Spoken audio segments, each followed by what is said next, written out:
Shipping, billing, admin, payroll, marketing. You're managing all the things, so why waste time sending important documents the old-fashioned way? Mail and ship when you want, how you want with Stamps.com. Print postage on demand 24/7 and schedule pickups from your office or home. Save up to 90% with automated rate shopping. That's why over 1 million small businesses trust Stamps.com. Go to Stamps.com and use code PODCAST to try Stamps.com risk-free for 60 days.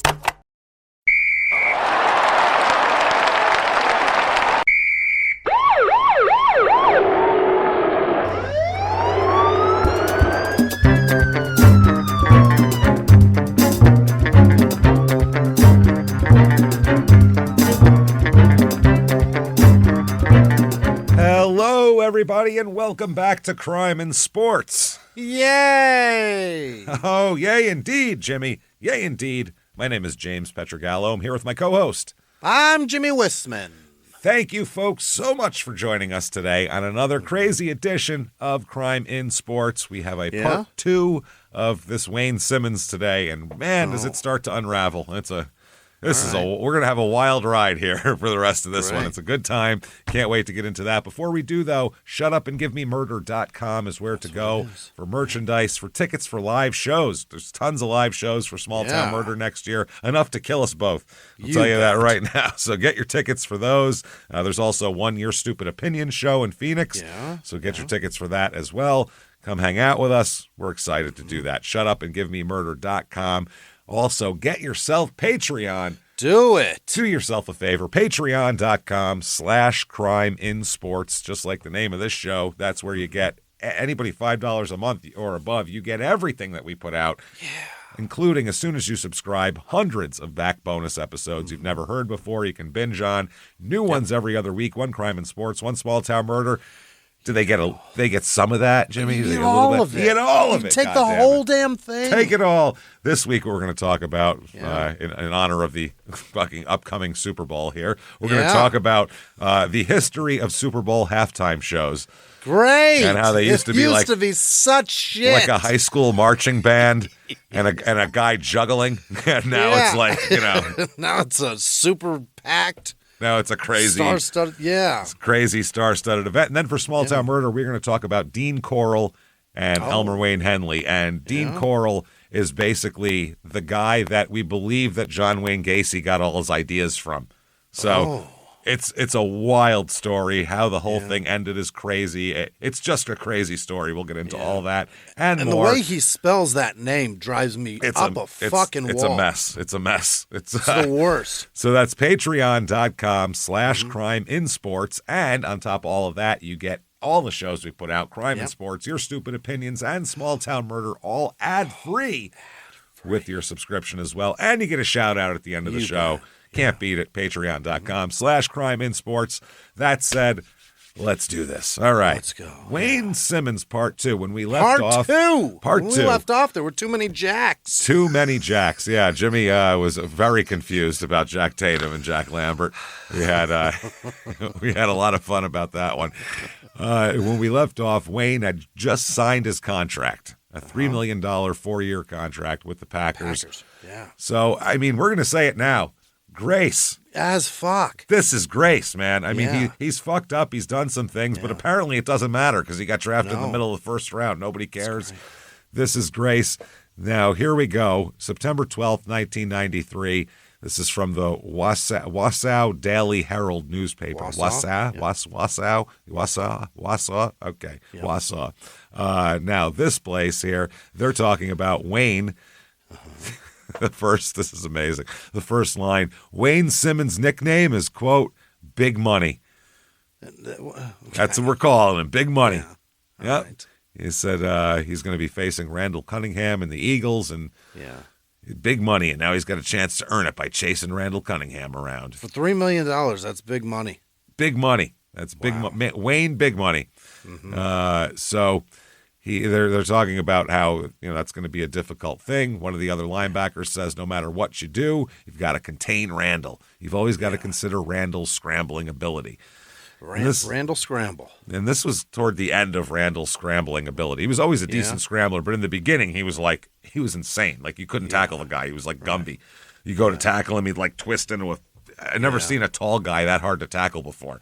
And that was when he was with the Vikings, yeah? With the Eagles. Didn't he? With the Eagles is when he was like a rubber person. Like, okay. it was impossible to tackle. He bounced But the off Packers of people. didn't- And then he didn't was play on the the Eagles. Vikings later. He was on the Vikings later when he was more of a pocket quarterback after. There we go. Yeah, that was after, But he was the most athletic, insane quarterback ever in the late 80s. Like, he could very easily be the most mobile quarterback today. Sure. And nobody, he would have been the most mobile quarterback in the league if you put him in there today, too. So, you got to consider Randall's scrambling ability. One of the coaches says, the linebackers coach said, I would like to get Wayne a lot of work, not just to get him experience, but to get a player of his caliber out there. Yeah. That's right. He's projected to start at left outside linebacker when training camp opened, and then he had a knee injury and had some arthroscopic surgery. Oh, no. And now he's listed behind George Kuntz on the depth chart. Okay. They said that, he's progressing, but the veteran has the starting role at the moment. They said you can expect to see Wayne on the field more, though. They said that he's making fine progress. He's very physical over the tight end, and his pass cover skills are getting back to where they're very effective. I think he's going to be an excellent outside linebacker here. He's got great potential. Big addition to this team. Big money fluff piece right there. But there's an article after that from the Oshkosh Northwestern that says, clearing obstacles. Simmons knows how to handle adversity. Okay. Said he grew up in a fatherless home with a mother who worked 2 jobs for a family that lived paycheck to paycheck. He had to hitchhike more than 20 miles to school every day in Hilton Head. Both ways above a hill. He got, no fucking holes in his shoes, 3 feet of snow. In Hilton Head. In Hilton Head, which we know that he didn't. We found out how he got to school. His coaches and people like that were giving him rides. He wasn't hitchhiking. It was a long way. It was a long way. He made it happen. People like volunteered to drive him, though. He wasn't just thumbing it every morning out there, hoping he got to school on time. Yeah. And on those nights when he could not get a ride back home with a friend, he would hitchhike the 20 miles again, this time in the dark. Right. Obstacles, Wayne Simmons could write a book on the subject. Yeah. He says, quote, life is a struggle. Self-imposed. Life is a self-imposed struggle. Life is a struggle. Growing up, it's not just one thing. It's life in general. Yeah, it's punching women. It's just like, just hitting them if they make you mad. You know what I mean? Fucking asshole. If they make you mad, you just got to hit them, and it makes you feel better.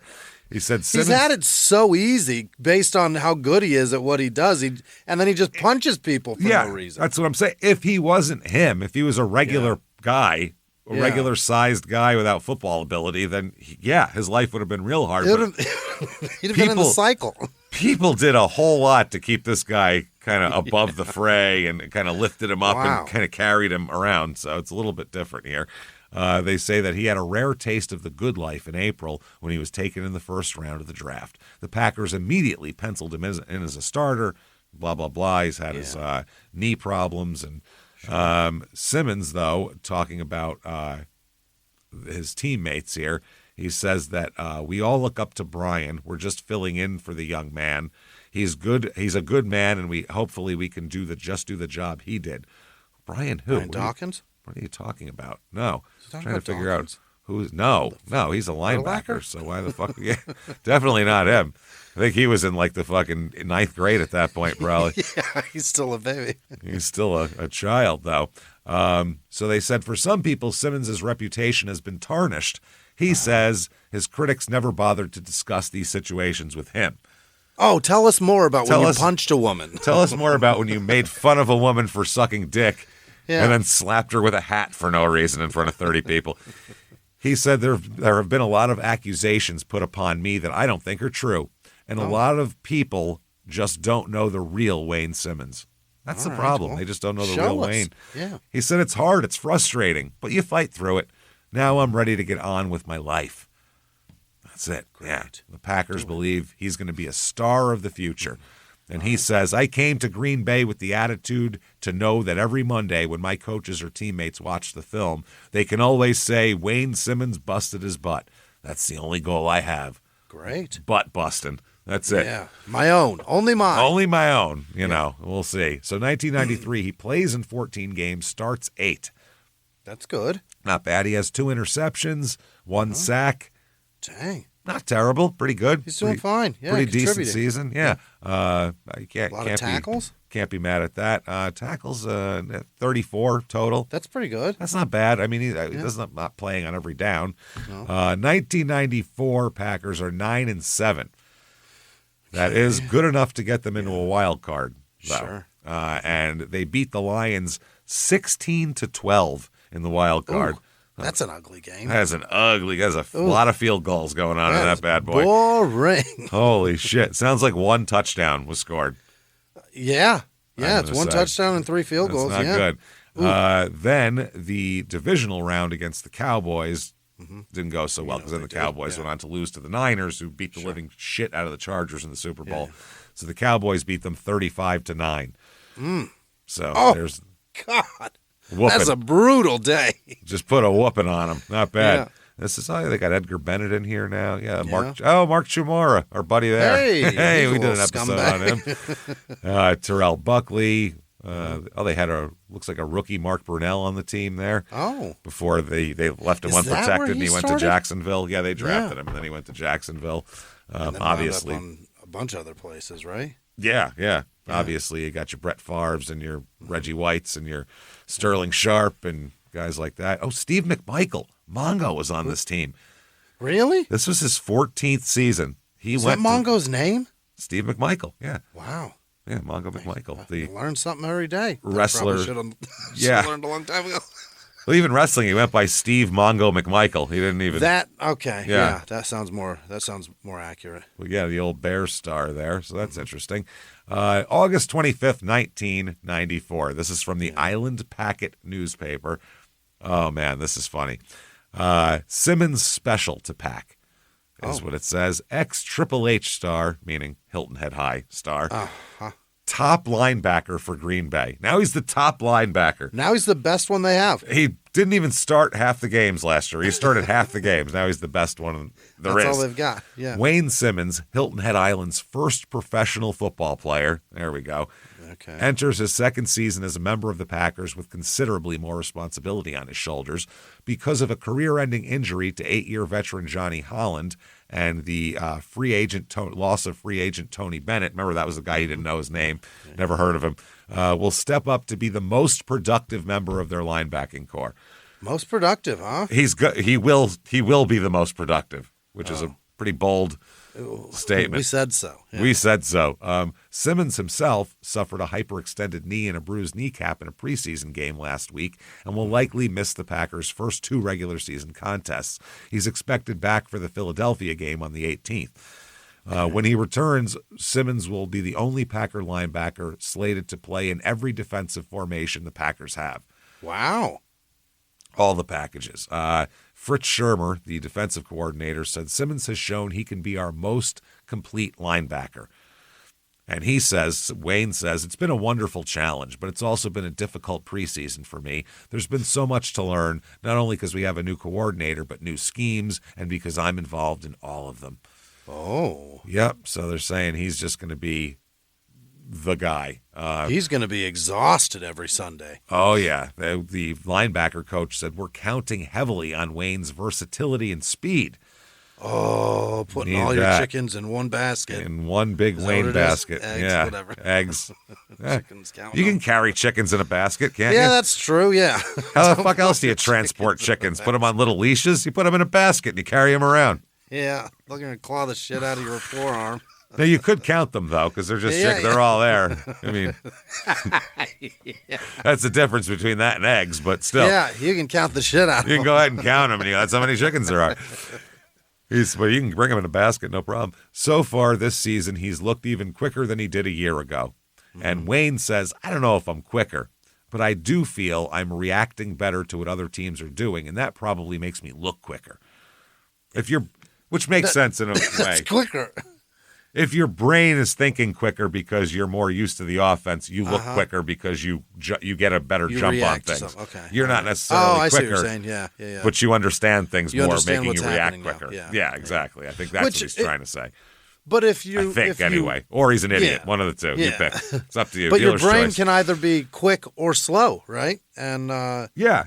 so But I think they're talking about his body. Like he looks quicker on the field making moves, and he says, I don't know if I'm physically quicker, but I think I'm just anticipating things better. I think the game slowed down a little bit for me, making me look quicker, I think is basically what he's saying. Right. He was named All-Rookie by Pro Football Weekly, I guess as one of these weeks too.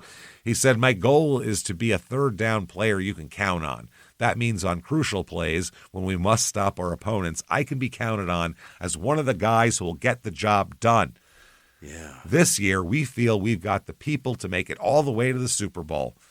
And, Shermer says that he has all the tools to be one of the league's best outside linebackers. He said he is already as good as anybody I've ever seen in 32 years playing over the tight end. That's Chuck? That is Fritz Shermer saying that. The DC, yeah. Yeah. The best I've ever seen. You've ever seen. Apparently, they never played the Giants ever in the 80s. Any team he coached ever saw Lawrence Taylor play. Yeah. He never played against the Steelers or the Raiders. He's never heard of the Jacks. Any of those. Never heard of either Jack. He's all jacked off, this guy. Jacked out. He's all jacked out. He said now he needs more experience in understanding our defense and knowing his capabilities. So they say, though, here, this is from December 2nd, 94, as the season progresses.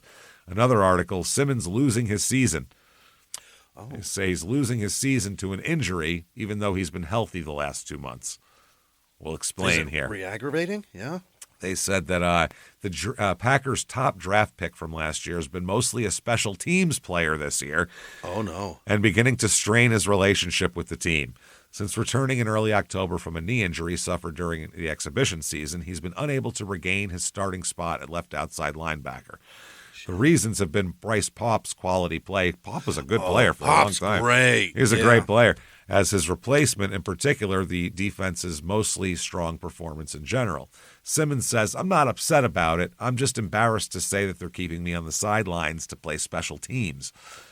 Fritz Shermer, again, defensive coordinator, said, you'd like to have everybody happy and feel as though things are going well for them. It isn't anything he did. He just got unlucky in terms of injury. We just happen to have been playing very well. So they're not going to take somebody out when they're playing well. Sure. Essentially. Sure, Yeah. Especially Bryce Pop. He's doing great. And he said it wasn't anything he did wrong. It's just that the team was going good, and it's been going reasonably good at that position over the long haul, so we haven't made any kind of move. Makes sense? Simmons says, the only thing they told me when I came back was, Wayne, we understand you were a starter, then you got hurt, but we're making a business decision. Yeah. I'm a team player, and I'll bust my butt for the guys here, but when I make my decisions, it's going to be a business decision. In other words, I'm getting the fuck out of here when they let me go. But he's making money, so, I mean, that's fine. You still have to pay him starter money. Yeah. He says, though, his frustration is mounting. And though he's contractually tied to the Packers through 96, his amicable relationship with the team might be on its last legs here. Yeah? Yeah, he said that he could ask for a trade or try to adjust his contract so it rewards the Packers for playing him more, meaning make it more incentive-laden, based on that. So it's unlikely that the Packers will do either one and probably just, let him sit there and pay him. All right. Simmons says, because they said that his only leverage would be to hold out on his contract now, and he says that it's a business decision. I'll just leave it at that. It's a business decision. Okay, Yeah, all right. He says, keeps using their terminology. Yeah. So this year, he plays in 12 games, only starts 1, and only has 13 tackles, no picks, no sacks. Sure. He's not doing shit for them, basically. Wasted first-round draft pick. But March 10th, 1995, next year coming up here, they're talking about how the Packers are going to have some new people next year. Bryce Pop signed with the Bills. Oh, yeah. Got a 3-year, $7.6 million contract. Attaboy. Then they said, we won't look to free agency or the draft to find a starter. This is the head coach, the GM. He said, Wayne Simmons is the starter, definitely. We already have one, yeah. So that's it. He's going to be in there. And they're also talking about Andre Rison's going to be meeting with the Packers. Oh, boy. And we've done an Andre Rison episode, and He played with the Packers. So, frozen houses don't burn. That's a good choice. That's a good choice. Like, you know what? Those icicles will protect my house. He said, when the season's over, if things don't straighten out for me, I'm going to be a businessman. I'm going to have to put the pressure on the Packers. Yeah. And they said, well, you don't need to put pressure on us. He said injuries have gotten his way. It's not like he's some flatfoot out there. He's done the things you expect a number one pick to do. That's what the general manager said. So I said, he doesn't have to threaten us. We're wanting to start him. So next year, 95, the Packers are 11-5 this year. Oh, that's it's good. Getting better. Yeah, this is when Favre started getting his shit together a little bit here. They beat the Falcons 37-20 in the wild card game. Then they beat the Niners 27-17 in the divisional game, and that was that was the big step to overcome was to beat a Niners or a Cowboys. Then they go to the NFC Championship game and lose to the Cowboys, who go on to beat the Steelers in the Super Bowl 38-27. I was pissed about that. I was very pissed about that. I hate the fucking Cowboys. I can't stand the Cowboys, so I was just mad. And I was so sick of them by then. It was like, okay, I get fucking it. You get have it. Superstars, right? Great. Ugh. So tired of watching it. Yeah, Michael Irvin, Deion Sanders, Emmitt Smith, Troy Aikman, and every fucking great lineman ever. It's enough already. I'm done with you idiots. Just done with it. I'm sick of it. At least this year, I think we're going to get a new champion that in the playoffs now. I don't think anybody that's like been a mainstay is still in. I mean, except for the Niners, but whatever. Yeah, but they never win it. So right. Yeah. Not in, they get beat up. So it's 30 years. And they barely won yesterday. So here is a Q&A from the Leader Telegram newspaper, and it says, fans ask linebacker Wayne Simmons. Okay. So let's find out how he reacts to the public here. What do they ask? Well, Jack Marquardt of Juneau, Wisconsin. I didn't know there was a Juneau in Wisconsin, same as Alaska's Juneau. Did you? Yeah, why would you? No idea. They said, what were your feelings when Bryce Paup came in when you got hurt and kept the starting role? So he said, well, we're a defensive unit, and Bryce was one of the main guys. He was playing my backup. Then when I got hurt, we just had to make an adjustment, which we did with the linebacking staff. He came in, and as I thought, he filled in real nice. Yeah. When I got better, he was playing the position at a high level. They just kept him in there, and I thought they made the smart decision. Wow. Talk about not what you said when it was going on. Yeah. They said, you played for Clemson while Robert Brooks was catching passes for bitter intrastate rival South Carolina. Brooks is a longtime Packer wide receiver. It was Freeman and Brooks forever there. They said, did you have any interesting confrontations with Brooks during your college years? Is it difficult to get along with an ex-game cock as a teammate? Yeah. I'm an adult. What are you talking about? They're paying us. He said, me and Brooks played on an all-star team in South Carolina against North Carolina. It's called the Shrine Bowl. I knew of him. I knew him pretty good. He was a Gamecock guy. The only kind of confrontation I had with him when he kind of split out wide and I had to cover down on him. He came out and went to chop at me. I kind of jumped out of the way. He said, don't worry, big boy. I'm not going to take your knees out from under you. That's the only kind of confrontation I had with him, and that was mighty nice of him. To not chop block me. Yeah. That's good. So they go on to ask him about defensive schemes and all that kind of shit, which I don't think anybody here really cares about. They keep asking him about Bryce Paup. And he's like, yeah, Bryce is great. And, he just was playing well. So what was I supposed to do? But, I don't know. He said, I think we have the key elements right now. We love working with each other. He gives all the politically correct answers. This year he starts all 16 games. All of them? All of them. He has 4 sacks, 0 picks, 91 tackles. That's pretty good. Not terrible. And his job is to tackle. That's it. And he's playing linebacker on the left side. His job is to tackle, and he's probably a run stopper is what I'm thinking primarily anyway. So then here's January 12th, 1996. The Oshkosh Northwestern has a headline that says, Wayne's World. Simmons gives teammates plenty to talk about. What do you think? Good things? I hope so. Probably not. They say everybody, it seems, is talking about Wayne Simmons these days. Everybody except Simmons. He says, I don't have anything to say. I'm not trying to be a pain. I just don't have anything to say. Go talk to the team leaders. Those are the guys to talk to. All right, we will. And they talked to them here. And middle linebacker Fred Strickland said, that was the best game I've seen a linebacker have since I've been here. That was in their playoff win against San Francisco. He said, Sean Jones, defensive end, said, that's what we need. Guys stepping up like that and making plays.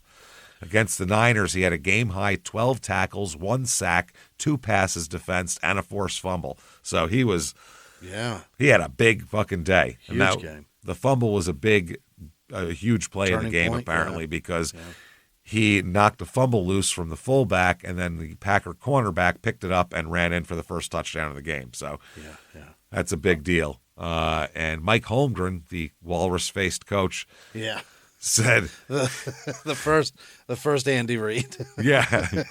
Andy Reid's father, we think it's possible. He said he's an emotional leader. He's an emotional leader on our football team, and he showed up Saturday. He made that big hit early that caused that fumble. And they said that he escaped Bryce Pop's shadow finally.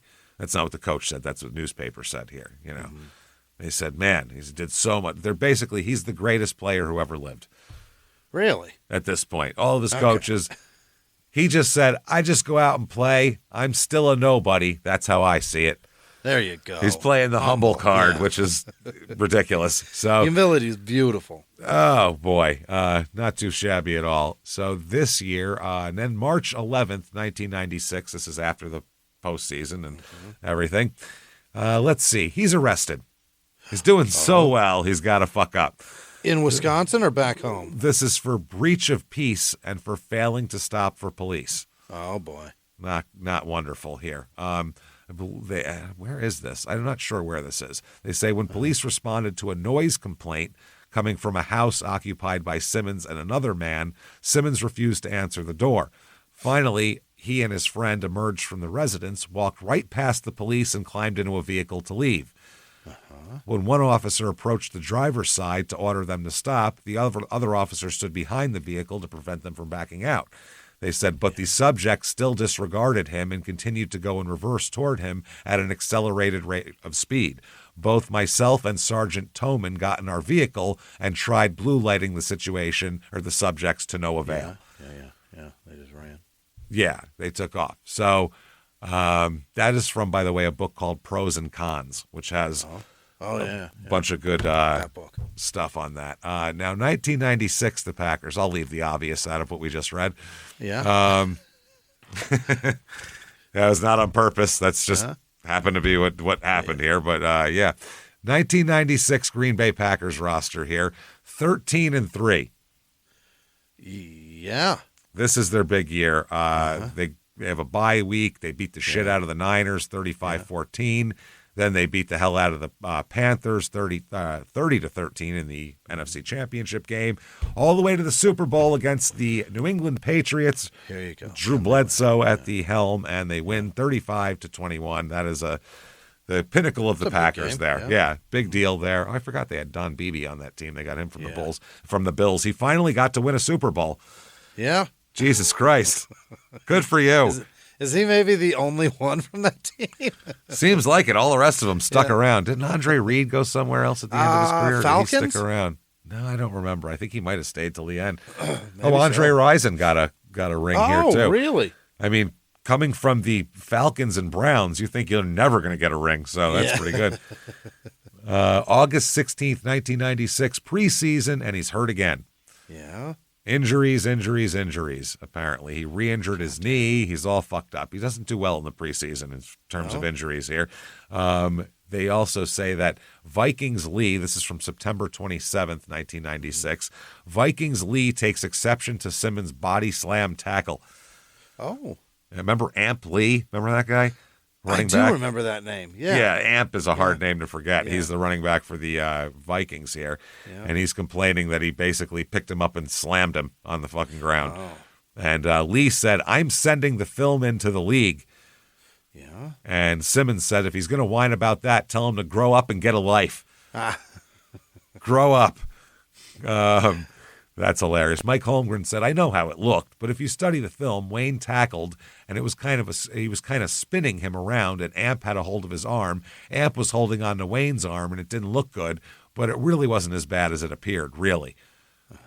That's all. He said, Eugene Robinson, the safety, said he was just serving notice. That's what linebackers do. And when he threw him down, I don't think it was questionably late. I think it was a very good aggressive play. Throw him down, boom, and then you've served notice. Hey, man, it's going to be a long day if you run this way. Okay, he said about Wayne, he's real tenacious. He'll bite you right in the eye. I've never heard that phrase before. I think it's ass. Bite your ass, even if he bit your nose. I never heard of anyone biting someone's eye. How would you get in there? I think as he started to say the saying, he realized that bite you right in the ass is not a thing to say. Then he doubles down. He said will bite you. He'll bite you right in the eye. He'll bite you right in the eye.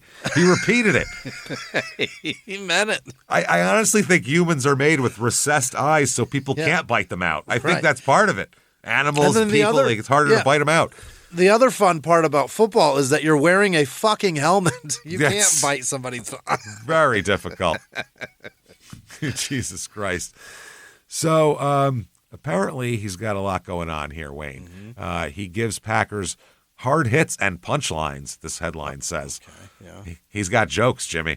Oh, he's got the jokes. He's got jokes. No, it's not. All right. He has jokes, and now he is a punchline to us. But the bag's not on him. No. It is for us. That's right.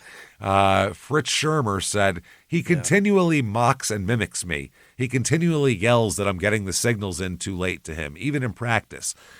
He continually says that we're working him too hard. He continually says that I'm putting him in a bad place to make plays.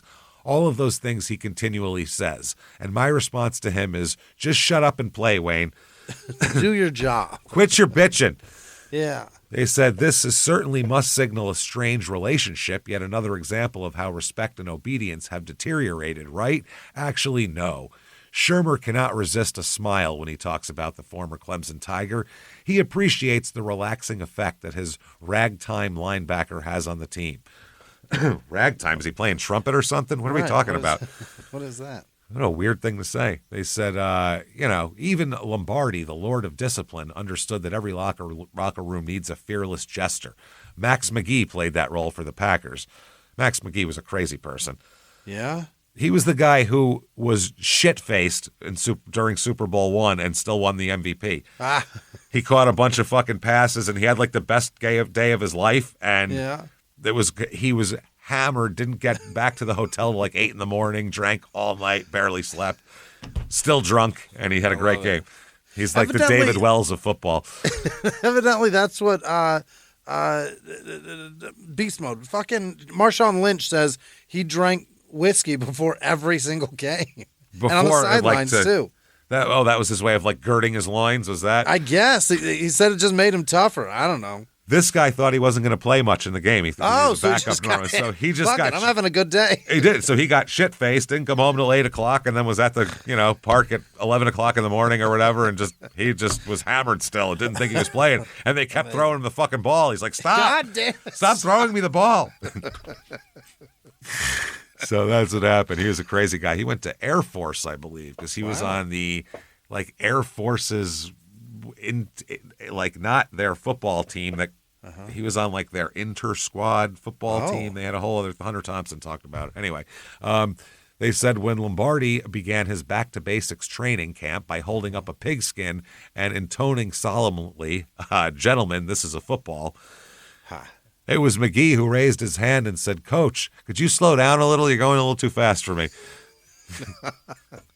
He's that guy. He's slow down a little bit. Can you just take it down a notch? Wayne Simmons is the Max McGee of the modern-day Packers, and his teammates consider his humor as crucial to their success as the soaring spiritual exhortations of defensive end Reggie White. So Reggie White's preaching, and he's making jokes. That's good.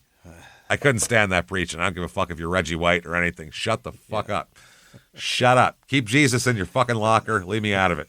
Want to hear that shit. Put him in your pocket. I don't care. Just play well. You're huge. Play the I don't care what game. you do with him. Yeah. Shove him up your ass for all I care.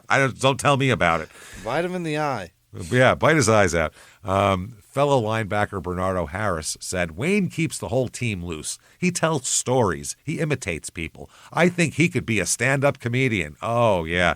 The funniest guy on the job site's always a real funny guy. That's funny. They've actually done studies on that, like comedic studies. Yeah. And the job site, like the workplace funny guy, quote unquote, big giant air quotes, who will like say the dumb comment quick. Those guys are not funny at all. Like if you sit them down with a piece of paper, they cannot be. They're not funny. Yeah. Like literally, they're like, that's the least funny guy. So scientifically, it's been proven that asshole who always has that stupid fucking dumb shit dad joke comment. The hardly working Not guy? funny. Not funny. He is not funny. Scientifically. They did a huge study. Who financed that? It was actually a university did a big study on it. Multiple One of them was some university was fed up thinking about at the water cooler maybe being funny. Yeah, like, you know what? Fuck that guy. Al is an asshole. I'm tired of his dumb jokes. Fuck him. Objectively not funny. Here's my hypothesis. Al is not funny. Let's see if we can scientifically prove this. Prove me wrong. There's a book called Ha, where they talk about all these different tests they did, and like, wow, it's about the psychology and science of what actually makes people laugh, and it's very interesting shit. So they said that he said that Wayne just starts telling a story, and we're all on the floor laughing. He has a nickname for everyone. He calls Reggie White the chosen one, and constantly rags on him for his weight and raspy voice and the gospel music he insists on playing in the boombox before games. Holy shit, I would have killed Reggie White. Gospel music while we're getting ready to play a game. Let's have an intense spiritual. That'll make me want to fucking take people's heads off. What are we doing? The invention of Bluetooth and headsets has saved a lot of lives, I think. What is it, 95? Play some fucking Wu-Tang. Let's get jacked up. What are we doing here? There's so much better Protect shit your neck, bitches. What's up? Something. I don't know, anything. There's so much better shit. Yeah. Play Rage Against the Machine. You got that. That'll in 95, so much was available. So much. Everything was angry. It's fucking, you could have done anything. So he calls Fritz Shermer the Rattler because he's white-haired, and he says that he has a tooth that protrudes, so it's like a snake tooth. The defensive line coach, Larry Brooks, they said when he tries to assert himself, Simmons makes fun of him and suddenly acts like a nerd pretending to be hip. All right, guys, come on. His teammates gather in what they call Wayne's Corner, the far left corner of the locker room, and listen to him tell stories, an art he learned from his uncle Herman Young, a carpenter back home in the Low Bottom area of South Carolina near Hilton Head. It's not so much the tale itself, it's the rhythmic, deliciously vivid way in which he tells it. Eugene Robinson said he'll start a story slowly and keep it going for 20 minutes. Yeah. He said also there's always a little lesson in Wayne Simmons' stories. He said you might pound on him for a while, but soon he'll be pounding back, usually with humor. All righty. So I don't know either. So they said this game means fun, Fritz Shermer says, and I think I've never seen a football player compete better or practice better or come to meetings better with a frown on his face than with a smile on his face. Wayne brings us that smile. All right. Great. Also, here's another article. Packer parent shatters son's tough guy image. Let's soften Wayne up. He's just a great Mom's guy. Mom's going to say some nice shit? Oh, yeah. She said, here's one description hardly ever heard. This is, quote, Wayne is not as hard as you think he is. He's a mama's boy. Anything that goes wrong, he can't handle it. He'll try to handle it, but if he can't, he'll come to mom. Mm-hmm. That's what mom says, I believe. He's a mama's boy. That's what Dorothy says. Great. She's Wayne's mom, and she said about the Super Bowl, I think Wayne's excited, but he's holding it inside. He's not going to let anyone see how excited he is until he gets that Super Bowl ring. Yeah.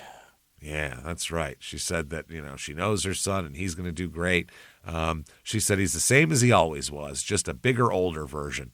Okay. She said they never talk about football. She said if I ask him a question about the game or one of the players, he'll answer me. but just to sit down and talk about it, he won't do that. I guess he figures it's his job. He doesn't want to talk about it. Yeah, and she says he's very appreciative of everything that she's done for him. She says, my son shows me that in so many ways. He's always doing something for me. One thing he did was buy her a restaurant called Dot's Diner. She's Dorothy. Gave her a job? Gave her a restaurant outside of Hardyville on South Carolina 46, just before the turnoff to Savannah. He also remodeled her home. She said, I'm so proud of Wayne to the point where I can't speak anymore. He has become a man in his own right. I'm just glad I had a part in it. That's actually cool because rather than giving somebody some money, you give them a business and they can make their own money. She knows how to do it. So let her make her money. I think that's great. But making your mom work kind of sucks.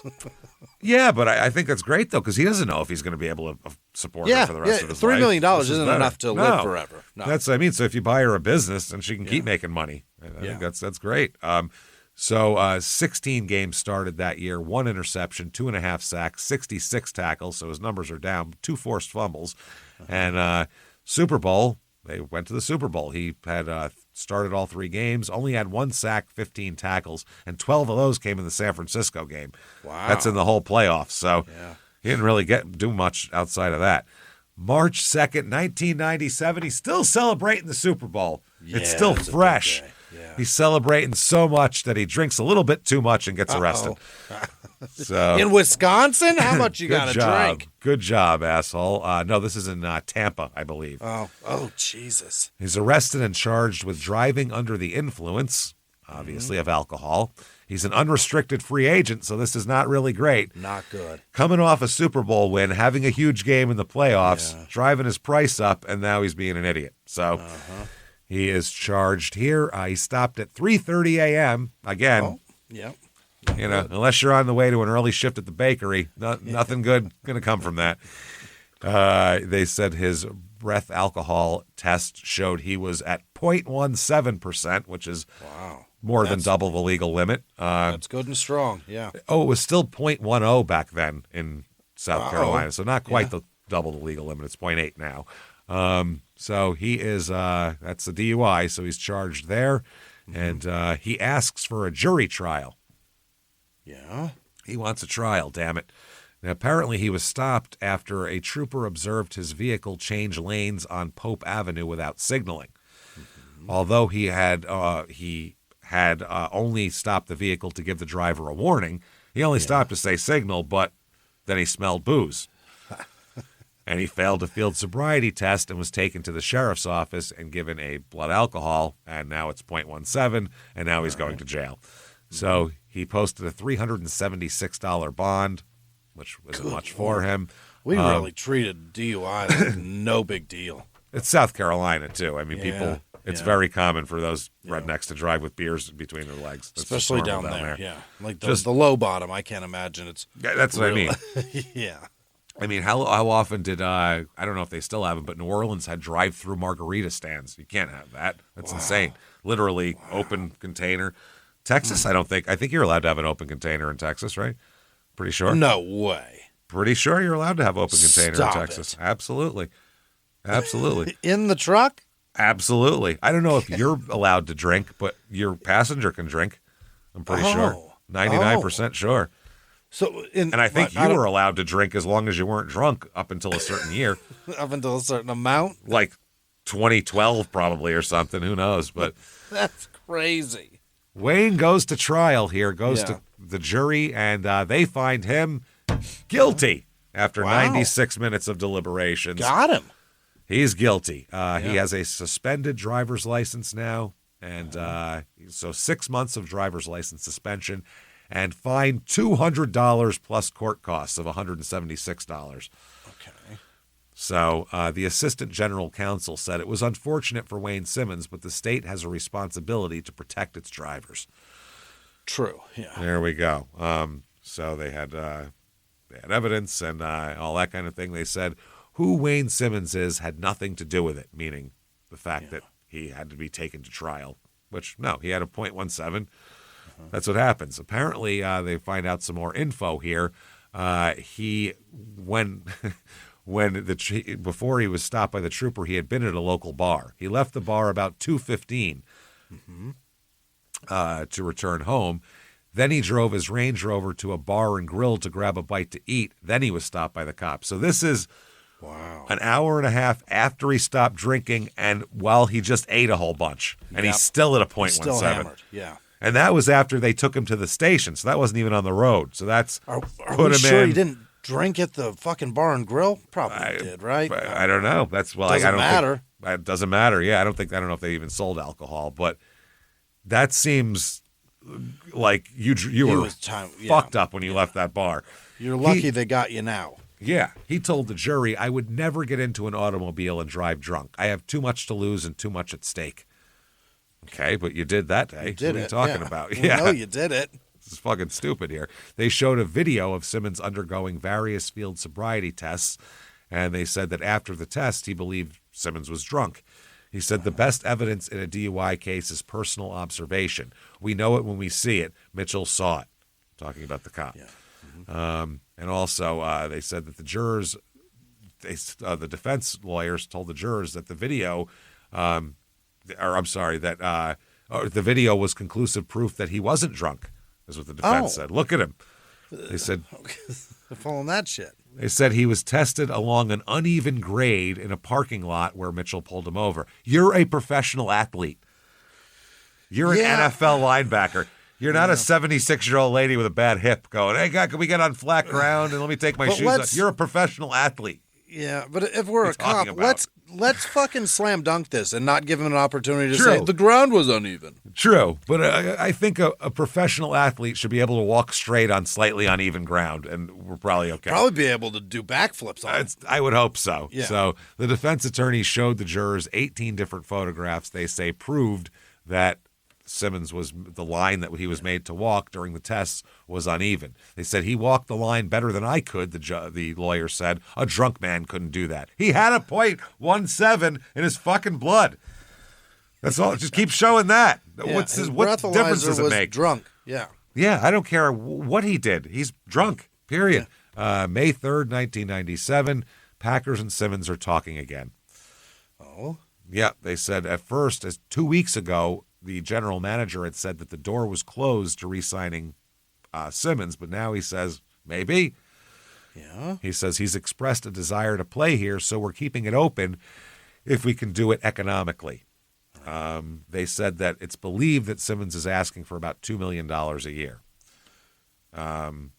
So we'll see how that goes. They said the Packers are in no position to offer him that, though, economically. Oh. So that's not going to happen. They said Simmons' value on the free agent market has been affected by his arrest for driving under the influence and a much-publicized run-in with coaches during a visit to the Houston Oilers. I guess he didn't get along with the Houston Oilers staff.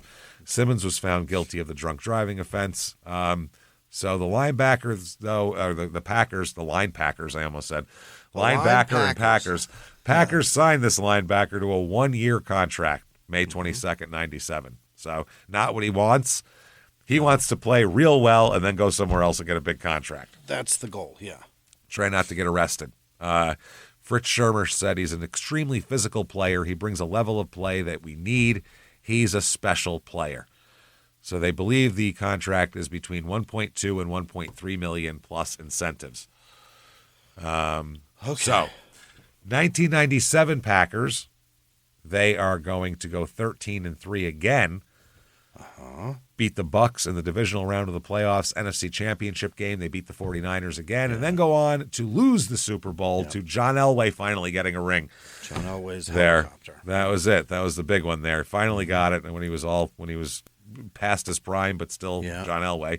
And Steve Atwater fucking really laying it down that game. He was nobody great. Talks about Steve that Atwater enough. He knocked out 2 fucking players in one. He was great. In one hit. He was a monster that game.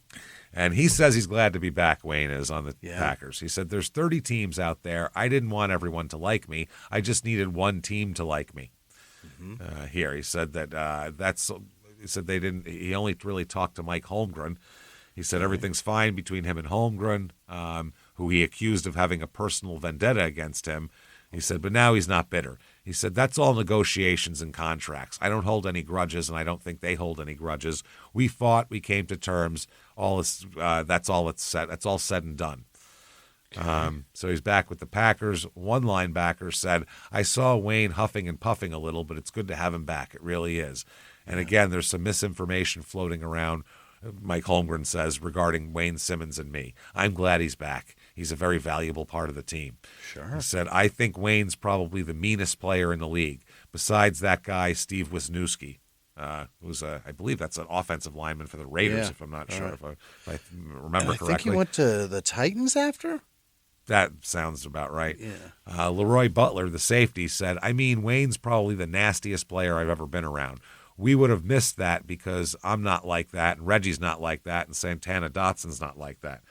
Oh, wow. No. That's the first Santana, huh? Yeah, Reggie tries to convert you after he knocks you down. Yeah. He'll just lay his 310 pounds on you and start telling you about Jesus until you fucking... You can't go anywhere. Until you lose it. Yeah, that's the way. That's how he says, that's how I do it. He'd be a great missionary for that. You just tackle people and lay on top of them and go, let me tell you about Jesus now. Here's the good news. Simmons only got one other offer, and that was from Cincinnati for $1.6 million. A little more money, but you have to play in Cincinnati, which nobody wants to play. Cincinnati, yeah. Nobody wanted to play at that field for that team, for that shit owner in that egg-smelling city. Nobody. They're the cheapest team in the league by far. Yeah. So no good. Now, July 25th, 1997, he's got some problems. The Packers might have wished they didn't have him at this point. Let's see. A grand jury will decide whether Green Bay Packers linebacker Wayne Simmons will be charged with sexually assaulting an 18-year-old on her high school graduation night. What? Wayne. How old is he? Wayne, he is 27. 26? 27 years old. He shouldn't be anywhere near an 18-year-old. 18-year-old. On graduation night. Oh, my God. A woman told police that on May 31st, she was assaulted by Simmons at about, what time you think, Jimmy? 3 a.m. 3 a.m. exactly. Go home, everybody. Go home. Why is she out at 3 a.m.? That's one question. It's graduation night. I'm not blaming her. No. It's graduation night. She should be partying. Yeah, but she's too young to drink. Party. Yeah, I don't know if he's there. They gotta have booze. This was in the stairwell inside the zoo, an 18 and older nightclub. There you go. Why is he at an 18 and older nightclub? To fuck 18-year-old girls, I think. That's why. I think that's the answer. That's the only reason you go there. They're more naive. Yeah. Yeah, you go to a regular nightclub, some of those chicks are like divorced and shit, You get an 18-year-old. She was in high school 3 days ago. Think about that. Yesterday. This is her graduation night. Jesus. So the grand jury will meet. They said the case will be presented to the grand jury for a review of all the aspects of the case. Yeah. And, they said they wouldn't give any more details at this point. They said the grand jury will decide if criminal charges should be filed. Simmons he had attended the graduation. Why? At Hilton Head High. Oh. These people who, I don't care if it's your alma mater, it's high school. When the last time I went to my high school was when I didn't graduate my high school. That's when I did. The last time I left high school. That's it. Never went back again because I don't go there. Because why would I want to be there? There's it. There's no reason for me to be there. Either that, and then I started going back to when I was taking my children there. That's it. That's when I started going back. Not my high school, but another high school. Right. Yeah. It's the only high school went time. to a high school. Well, he went to the high school graduation because he graduated from there, and then he went to the party 9 years ago. The after party from. So weird. What is this? They said he had attended the graduation from 7 p.m. to 9:30 p.m. And they said, he was there to retire his football jersey. They were retiring his jersey. This is big night. You retire your jersey and fuck an 18-year-old. Yeah. The police said that they have no indication that Simmons knew this young lady before they allegedly met at the nightclub. So they don't even think they met there. But let's find out from the pros and cons book here, a little more details. What did they say? Here we go. May 30th, 1997, Hilton Head, South Carolina. Quote, it was 7 p.m. when graduation ceremonies got underway at Hilton Head High School. 27-year-old Wayne Simmons, a 1988 graduate of Hilton Head, had been invited back to his alma mater to deliver a commencement address and have his football jersey retired. Few high school graduations have a reigning Super Bowl champion deliver a message to the grads. That's true. And he's the first player to play, too. The first guy from there. High school commencement speech. That's Jesus. what he's doing. Wow. Following a post-graduation run-in with Simmons, graduating senior, they don't have her name because she's whatever. Jane Doe was hardly feeling privileged to be among the few who did. When the ceremonies ended, she and her friend, doesn't matter. Yeah, Janie Doe, number 4, joined a small group of graduates who drove to nearby Savannah, Georgia to celebrate. Yeah. After arriving in Savannah, the 2 young ladies split off from the rest of the group, which went to get something to eat. Instead, Jane Doe number 1 met up with another girlfriend, Jane Doe number 3, who lived in Savannah, and they ended up linking up with this young Jane Doe number 3's boyfriend, John Doe number 1. Yeah. The 4 of them, Jane's 1 through 3 and John 1, the 4 of them went to the zoo, an 18 and over club. The boyfriend, or I'm sorry, Jane Doe number 2, I believe, knew the bouncer who ushered the 4 of them in for free and, gave him a stamp that said zoo and all that kind of shit. Once inside, Johnson and her boyfriend, they're calling her, that's the name they're giving Jane Doe? Jane Doe 2, her friend. So Jane Doe 2, once inside, Jane Doe 2 and her boyfriend went off on their own. The bouncer, a cousin to the club's owner, George Murphy, proudly invited Jane Doe 1 and Jane Doe 2 down to a private lounge below the dance floor to meet the owner and a famous NFL player who was hanging out there. God. Now, Jane Doe 1, not a football fan, didn't know that Wayne Simmons was the guy the bouncer was referring to. You'd think you'd put, but I guess they're in Savannah, not Hilton Head, so you wouldn't know. Yeah. She had they said besides, she hardly expected to find Simmons, who had just spoken at her graduation, hanging out in a club for 18 and 19-year-olds. Right. However, according to the statement that Jane Doe 1 would later give to police, she recognized Simmons once she was introduced to him. He said, "Oh yeah," or she said, "Oh yeah, you were at my graduation." And he said, "Where?" How many graduations you been to tonight, Wayne? Why are you going? Yeah. What fucking one do you think? The one you just left, you fucking ogre, you dumb shit fucking moron. I heard you were at my graduation. Oh, you went to that high school too? That's the question. You're Hilton Head. Congrats. Yeah. No. She said, where? He said, she said on Hilton Head. And he said, oh yeah.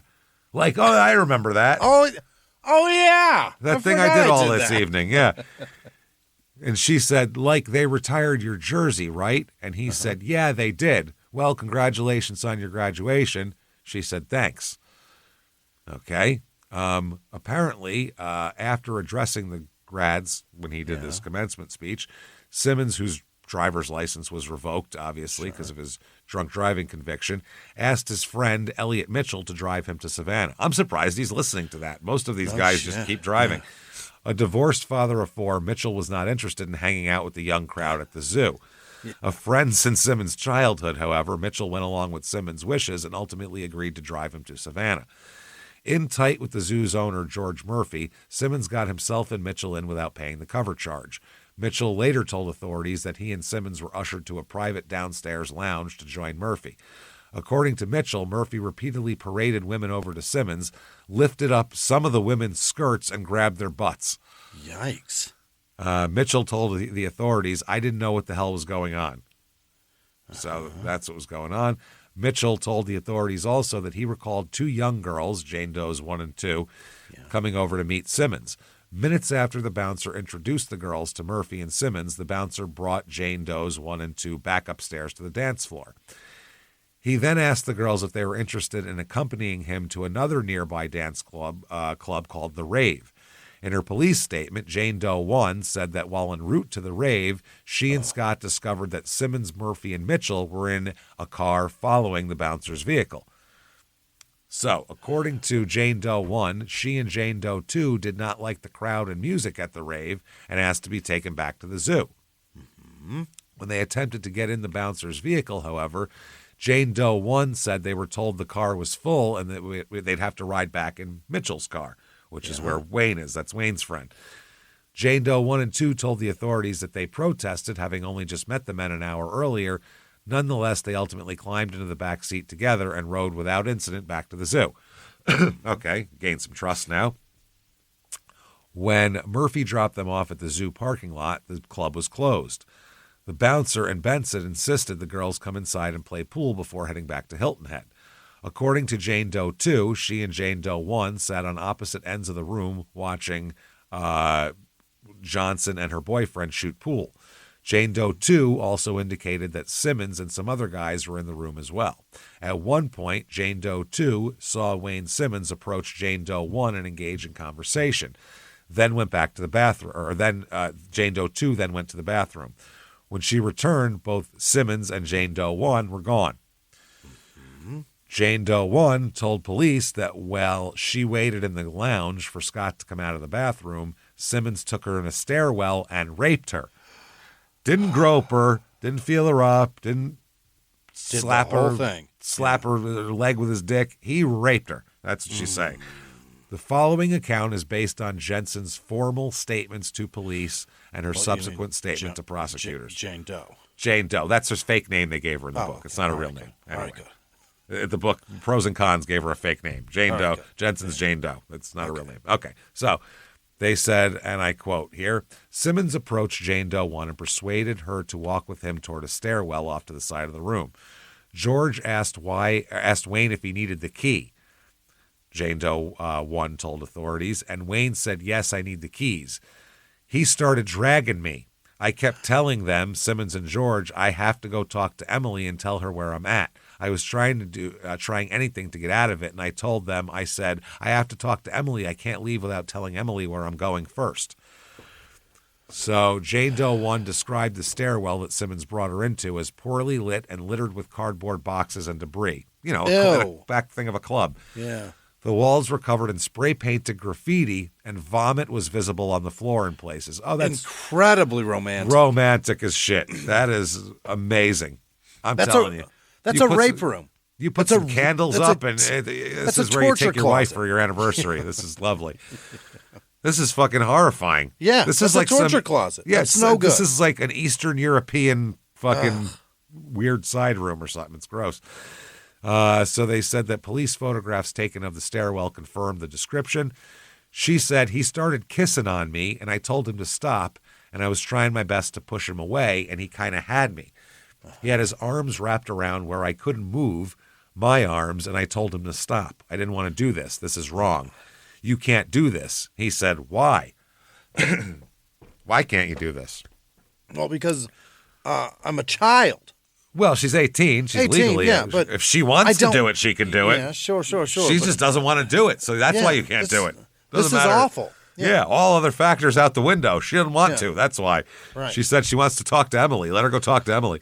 So she told him, she said that she was raised in a church family and that she was still a virgin. And although she had boyfriends, she never had sex with any of them. Simmons said, well, I'm not every other guy you've ever had. She said, he just kept on. So I started squirming away from him on the floor, with the vomit. She said that Wayne had her positioned on the third step of the cement staircase. What is this? The fucking Yikes. Dr. Melfi Sopranos rape? This is horrifying. This is horrifying. She said he was kind of laying his upper part of his body on my shoulders, and my back was going to the stairs, and he pulled my underwear off and unzipped his pants. Oh, God. She said, I guess he pulled his penis out, and he was still kissing on me, and I was telling him to stop. She said that she described what happened next. Quote, I was telling him how important it was. I've always been raised to, I couldn't. I was saving it for marriage. I didn't want to. Okay, here's an excerpt from a transcript of the detective's interview with Jane Doe 1 here. How do you know he pulled his penis out with his hand? She said, I saw him unzip his pants and pull it out, and then he laid right back on top of me. Okay, what happened after he got his penis out? She said he laid back on top of me, started kissing on me, telling me how important his career was and that I couldn't tell anyone. Oh. Oh, my God. He just gave her the playbook of how to ruin him. Oh, Jesus while Christ. He's assaulting her. But he's saying that as he's going to do this. Yeah. I'm going to do some horrific fucking medieval, nasty, career is very repugnant shit important. right now. Don't ruin it. Don't tell anyone. They said, and he was touching you at this time? And she said, uh-huh. And they said, where? She said, he had lifted his bird finger or maybe his index finger. What's your bird finger? Middle finger. Okay. Oh, bird, giving the bird. Okay. Yeah, right. Or maybe it was his index finger. Why did I say middle finger? I never heard that before, that it's term the bird before. finger. Bird finger? Yeah. No, it's not. That's a terrible term for that. It's the birdie, James.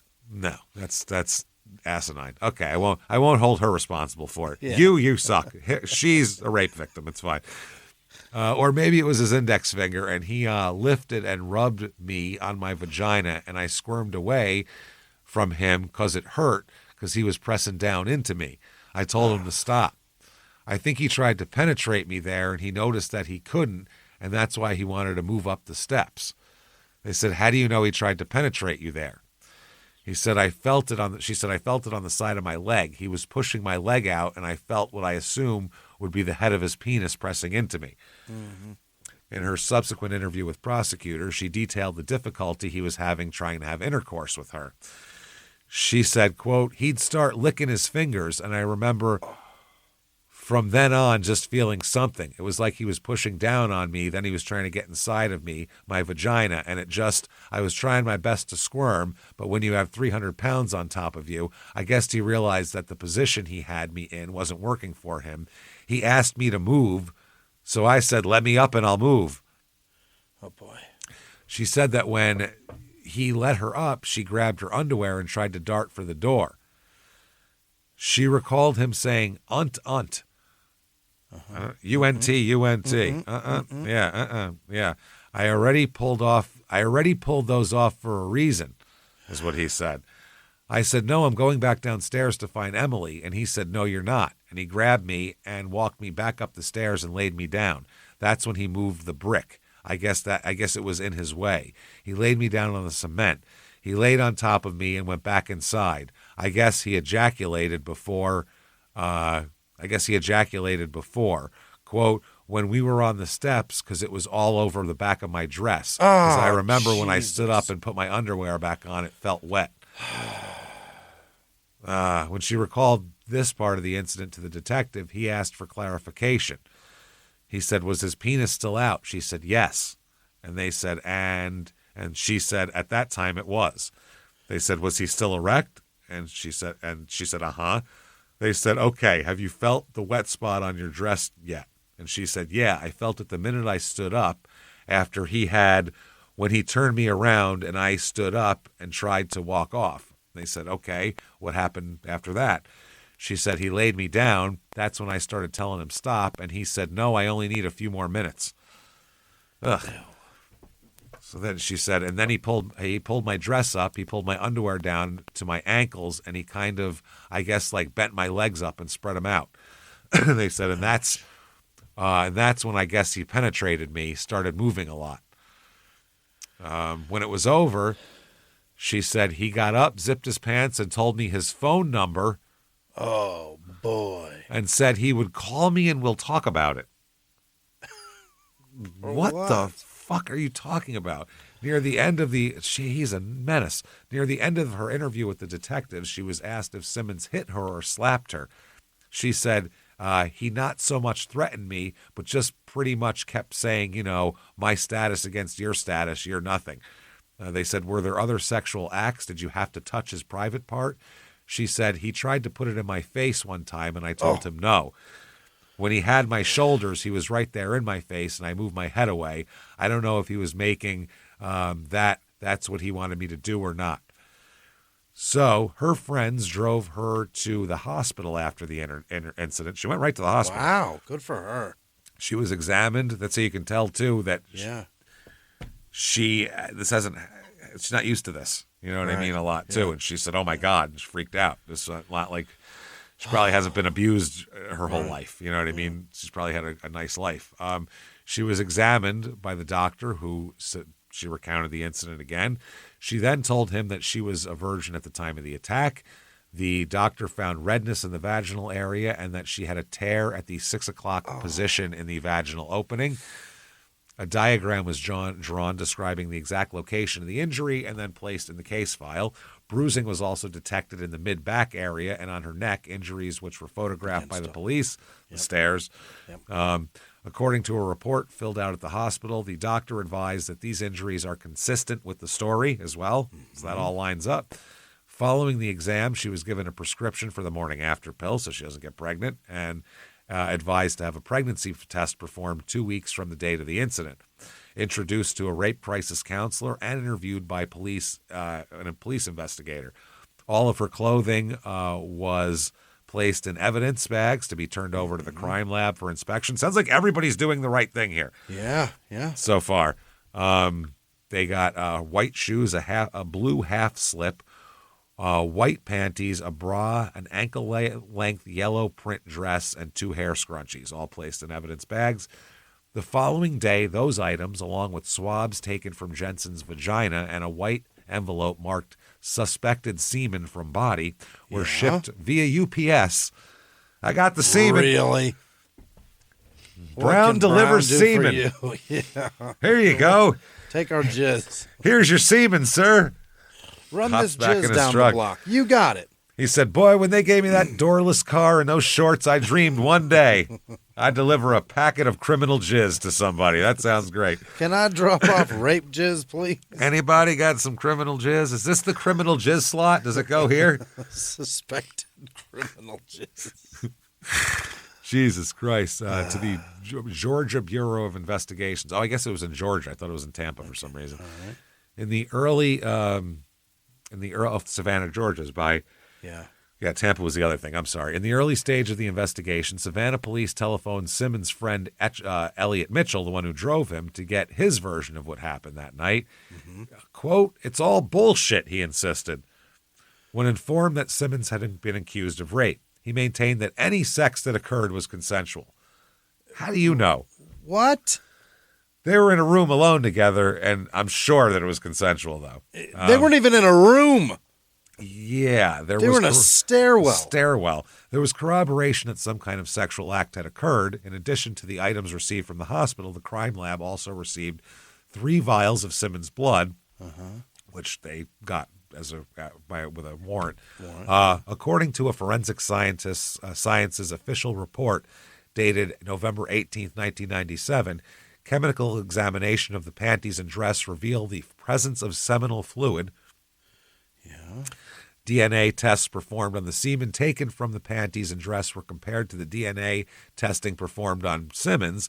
The conclusion, no more than 1 in 10 billion individuals will exhibit the DNA pattern that Wayne said. So 1 in no other person on the planet. More people than there are on the planet. Uh-oh. So guess what? It's Wayne's jizz. We know that. Yeah.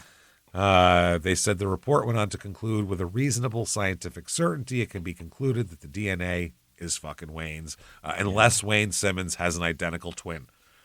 Then it could be him. Right. Yeah. That's it, though. It's the only other possible thing. Yeah. It's him.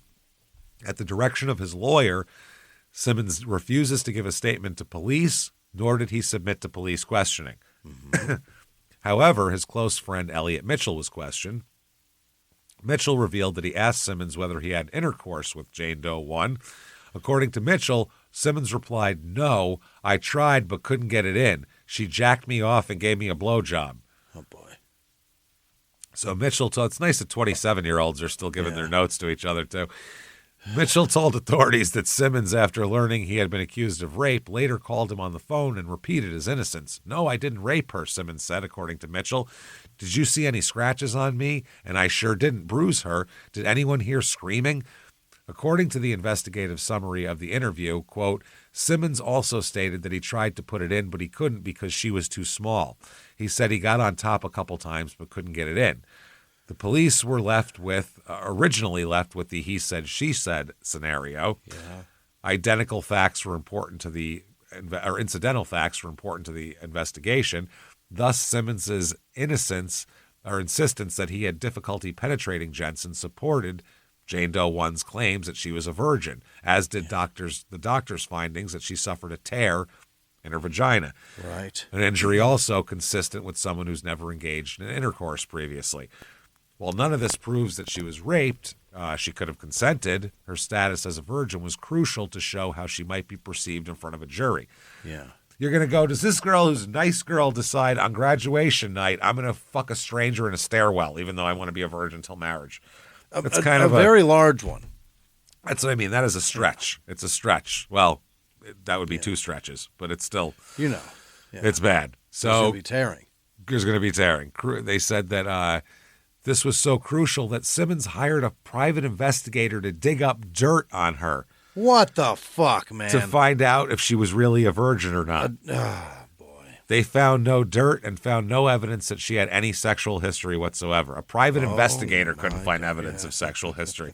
The girl is fucking not fucking people, man. Yep.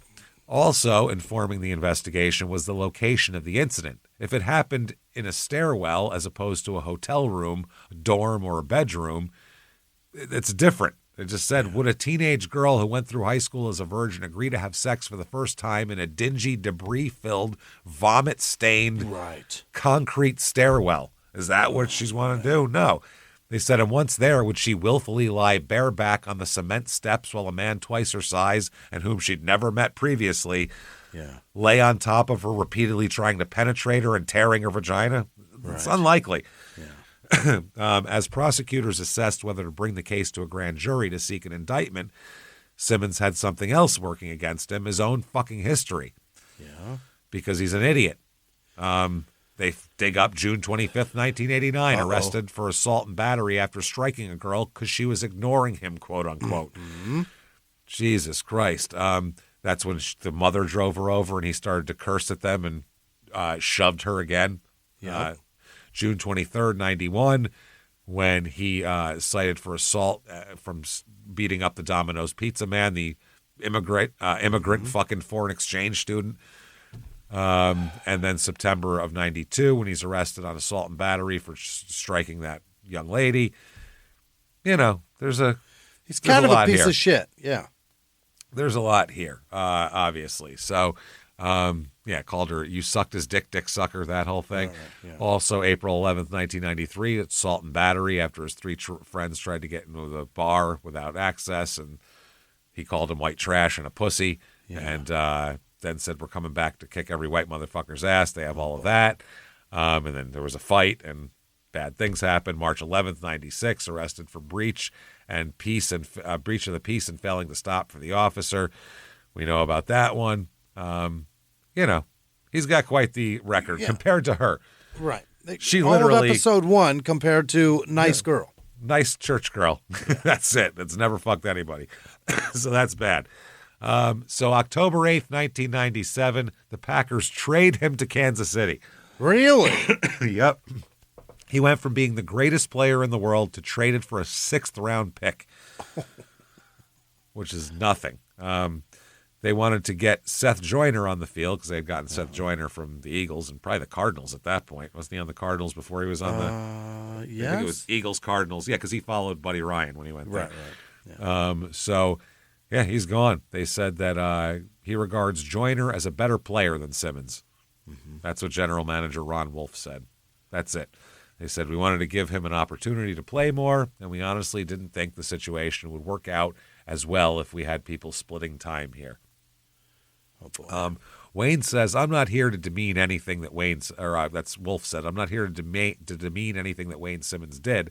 Certainly that's an outstanding record, an outstanding achievement, but there comes a time, and that comes for each and every one of us. At some point, someone's going to come in and be a little better than you are, and you're going to be replaced. That's life. Yeah. Has nothing to do with the fact that he is being accused of rape and DUI and everything else. They said, does that have anything to do with it? And Ron Wolf said, absolutely not. If that would have played into it, we wouldn't have brought him back to begin with. Oh. You just said your player's been accused of horrible Is that violent why? rape. Is that why you don't want him back? And rather than to just go, it's part of it. Obviously, character's important to us. He just says, hell no. Hell no. I don't care how many girls he raped. Seth Joyner's just better. Holy shit. Seth Joyner just plays the 4-3 run defense a little better. That's all. That's crazy. So that's what they keep saying, though. They said he had leadership on the team and all of that kind of shit. So 1997 Kansas City Chiefs are 13-3. Yeah. They're all Marty Schottenheimer. And this is one of the many Marty Schottenheimer teams. Many Marty Schottenheimer is hard to say. Yeah, it is. Yeah. Many Marty Schottenheimer teams that go 13-3 and lose in the first round of the playoffs. This is very common for them. And also, he had a big stretch with the Chargers where he'd go like 10-6 and miss the playoffs, and he was livid. And he would swear at these people. And lost in the first round of the playoffs. And he would swear at these players. He was so pissed. So mad, but obviously it's his fault because everyone else is winning. Yeah. They lose 14-10 to the Broncos in the opening round of the playoffs there, the divisional round. This is, 37-year-old Marcus Allen on this team. Yeah. Still playing at 97. Who was their quarterback? Jesus, let me look No, it's right not Montana. now. It's, that's got to be by now. Rich Gannon. Wow. Rich Gannon started 9 of the games. Did they have Bono? Was it Steve Bono, the other guy? Elvis Gerback. There it is. Elvis Gerback. Yeah. Elvis Gerback. That's Joe who came in Horn. after, huh? They had Joe Horn before he went to the Rams? before he went to the Saints. Saints. Apparently. Yeah. James Hasty, the old ex-Jet. They have a bunch of different. Pretty good team. Did they have? Who was their running back that year? Oh, Jesus Christ! Let me look here. 97. 97. Running back Greg Hill started all 16 games. I remember Greg Hill. Mediocre. Yeah. Decent, mediocre. Post Christian Okoye, Barry Word. Yeah, and right before that other guy. The fuck is his name? He went crazy. They got Michael Dean Perry. They got Derek Thomas still on the team. He's still alive. Yeah. Pete Stoyanovich, the kicker there. Remember that? Yeah. Okay. January 9th, 1998, a county grand jury has decided there is not enough evidence for criminal charges against Wayne Simmons. Wow. In the What? rape I don't get. Okay. You've got his DNA. I guess you can't prove that. The proof is that she was raped, and you have to prove that. That's there could what be sexual contact. I think that's what a trial's for. If there's physical evidence that sexual contact happened and one party says it was rape, don't you have a trial to figure out if that's a rape or not? I guess that's what the grand jury is, the pre-deal for that. But right. And the grand jury couldn't get charges. I don't know. We still in 97 we still had this like thing where I guess we got a full explanation here. Well, we don't believe anybody. No. Here's the full explanation from the pros and cons book. In early January of 1998, prosecutor David Locke took his case against Simmons to a grand jury seeking to have Simmons indicted for kidnapping, rape, and sexual battery.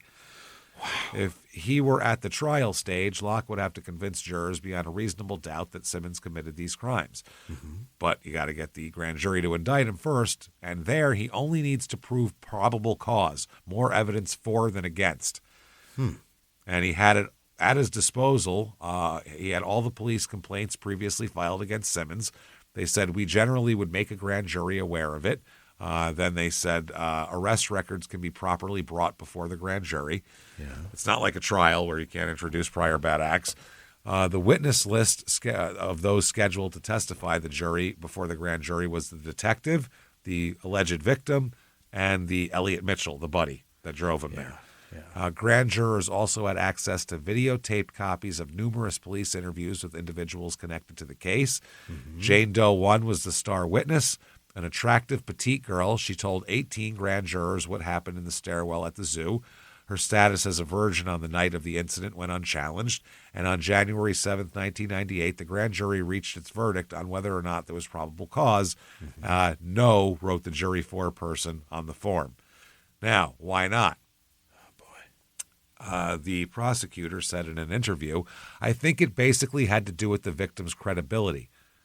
Dude, what do you have to do? What are we talking about? What do you have to do? Who do you have to be? How did they impeach her Ruth credibility? Bader Ginsburg? Like, Yeah, who the right. fuck would they believe? What are we talking about at the time? They said the victim's statement conflicted with most other witnesses about what happened immediately prior to the sexual assault. According to police reports, the zoo's owner and Simmons' friend, George Murphy, told investigators while they were all at the rave that Jane Doe 1 said she would fuck Wayne for $2 million. Oh, boy. He also told police that, quote, the girl was all over Wayne, especially on the ride back from the rave. And this guy obviously has no reason to lie. I'm sure he wouldn't mind it at all if his friend was convicted of rape inside his bar that is now an unsafe place for your 18-year-olds to go. Might look That bad couldn't for be. an 18 and over bar to have had an Yep. 18-year-old raped in there. By this guy. Well, I don't know. I'm just saying. While her friend disputed that Jane Doe 1 was all over Simmons in the car, she did confirm that that Jane Doe 1 told her she wanted to sleep with Wayne. Oh. Wanting to fuck somebody and wanting to fuck somebody in a stairwell with puke on the floor are different. Yeah. She might have thought, maybe if he takes me out, we have a nice night and go back to a nice hotel room or something. That'd be fun. Maybe that's how she'd like to lose her virginity. That's fine. Maybe Whatever. I'd like to date him a while and then have sex with him one day. Yeah.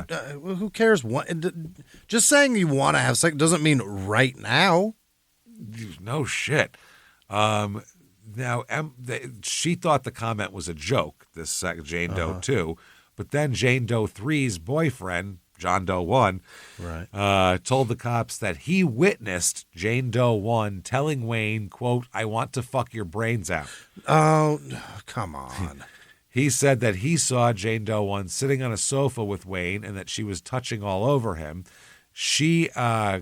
Even Jane Doe 2 claimed she too heard her say that she would fuck Simmons for $2 million. And there was one more witness that questions her credibility. Jane Doe 1 denies these charges, both to investigators and the grand jury. She said, the prosecutor said, I'm not saying she wasn't telling the truth. It's just that it would be hard to get 12 jurors to convict the defendant of rape, knowing the trial standard is beyond a reasonable doubt. It gets to whether you believe the victim consented or not. It's different from Joe Q. Citizen because the interaction between the victim and the football player was controlled by the fact that he was a football player, and that some of the things that she alleged to have said to do with the fact that he was a football player. A lot of the victim's actions could be tainted by the fact of his status.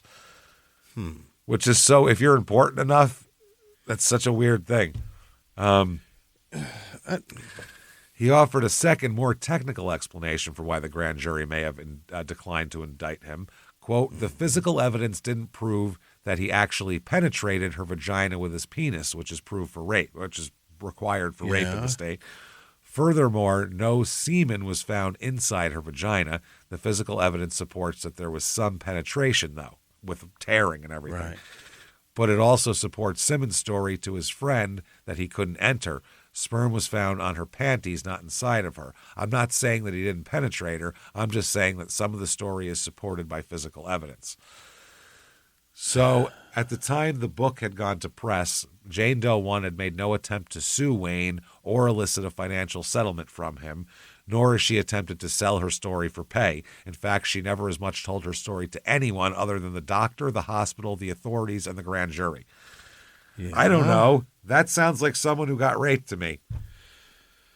Usually when people fake it, it's for attention and money. What's her motivation? She's not suing civilly. Yeah. She's just going to court about it. There's no she's motivation. Doing the right thing. Yeah. She's not going for money. She's not going for status. She's not going for attention. She's not trying to get on a reality show. It's 1997. Right. It makes no sense.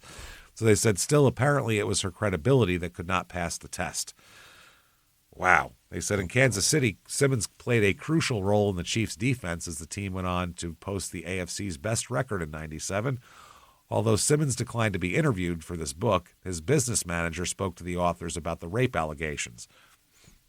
His business manager, Tom Gardo, hair turning silver as he speaks, said Wayne had a DUI and in college he got in a couple of fights, but that's it.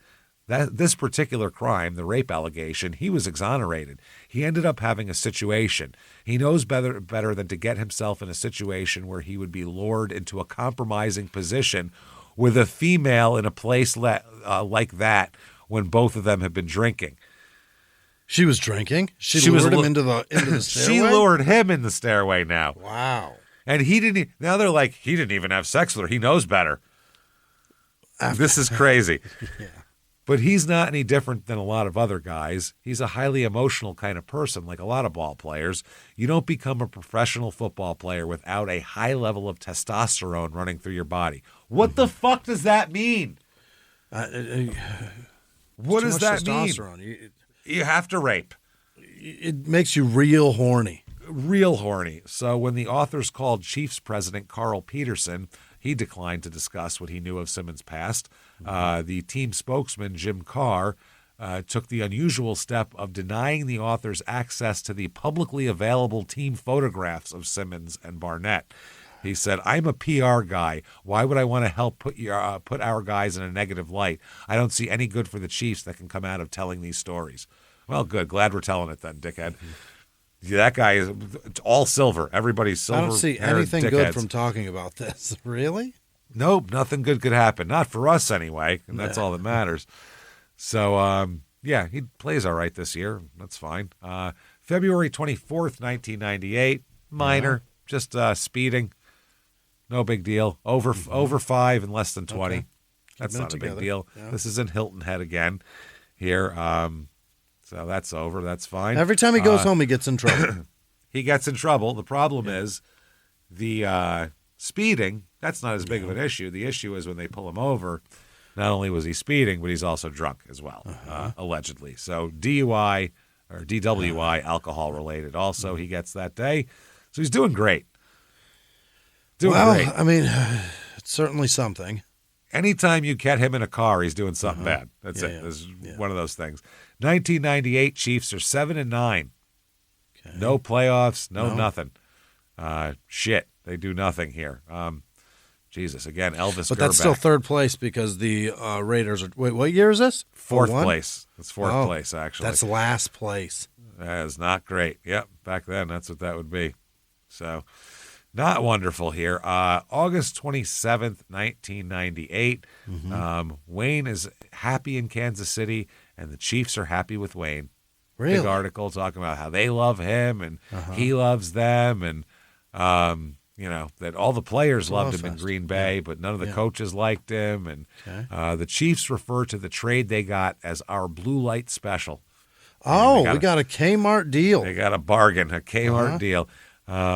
Simmons said, this is the assistant personnel director for the Chiefs, said, "I can't think of a team in the NFL who made a better deal last year than the one we did when we sent a low draft choice to the Packers for Simmons. Since he has arrived, Wayne has provided as much leadership as anyone around here. His presence has been a help not only on the field but in the locker room as well." Okay. And he says he sincerely appreciates the vote of confidence he's received from the Chiefs, which included an upward restructuring of his salary to $7.15 million over 3 years. Holy shit! He's going to get very well paid. They renegotiated his contract up because they didn't want to lose him. Wow. That is awesome. Wayne said, "If you have a job to do every day and the people you work under, if they appreciate you, I think you're going to work that much harder, aren't you? That's the way it is here in Kansas City. This is a team I enjoy very much, and I'm going to work hard to get my second Super Bowl ring right here." All right. Good luck. Good luck here. October 15th, 1998, the Wayne Simmons here says, quote, this is just a random quote in the newspaper, "When I line up across from you, I will destroy you. I will crush you. I will jizz all over your dress. I will stretch you. I will stretch you out." So, yeah, that's what he does. November 16th, 1998, he's waived. Oh. Goes from being their favorite guy in the world. Negotiated higher pay for him, and they waived him. Yeah, he is waived after a loss to the rival Broncos on Monday night, in which Simmons and Derek Thomas, who is a Hall of Famer, were called for a total of 5 personal fouls on the Broncos' final touchdown drive. 5 personal fouls? On one drive. That's roughing the passer. Drive. That's face masks. That's 5 of them. They lost 30-7, so they were getting the shit kicked out of them. They were taking it out on players. And they're not going to waive Derek Thomas. No. Because, he's one of the best outside linebackers of all time. They said after being summoned from his Lakewood home to Arrowhead Stadium, Simmons left an appointment with his personal stylist. Mm-hmm. Later, he was told by team officials he would be waived. Whoops. Simmons denied to reporters that he'd been released.